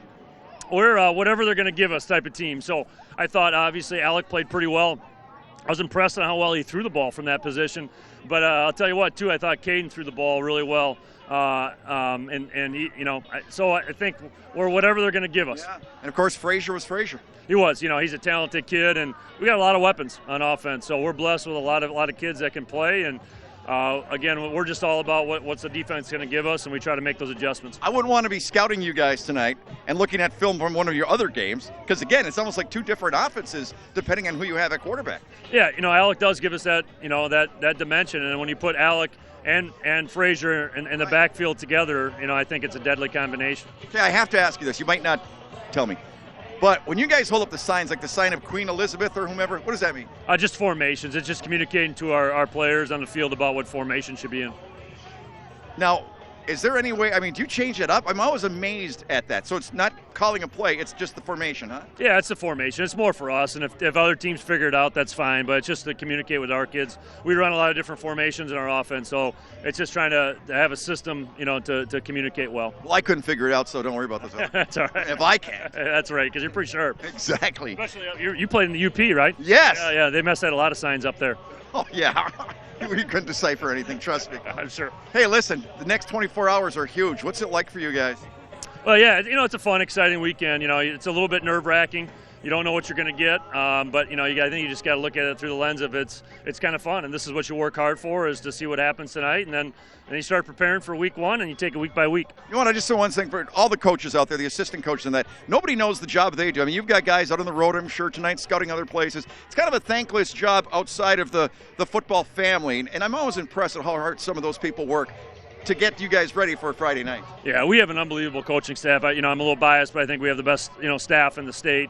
I get these interviews, but really they're the ones that do a whole lot of the work, and they deserve a whole lot of credit. Well, Coach, congratulations. Best of luck heading into the playoffs. It's a juggernaut. You guys are rolling, my brother. Yeah, we'll see what happens. We just got to keep getting better, but we appreciate the coverage. You guys do a great job, and thanks for being here. Our pleasure. Thanks, buddy. Thank you. Teddy? Congratulations once again to Kimberly, another undefeated regular season, and they head into the playoffs next week. See if they get that number one seed in the playoffs. We'll find that out later tonight or tomorrow morning. All right, 45-14, Kimberly over Appleton North. We'll let you know what's happening next week after this timeout.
Well, fireworks in Kimberly tonight. They celebrate their homecoming victory with some fireworks after the game as well as during the game. Look at that final, 45-14 over Appleton North. Next week, we begin the WIAA playoffs, a level 1 matchup for you. Not sure where we're going to be or what the teams will be, but we will have a game for you next Friday night.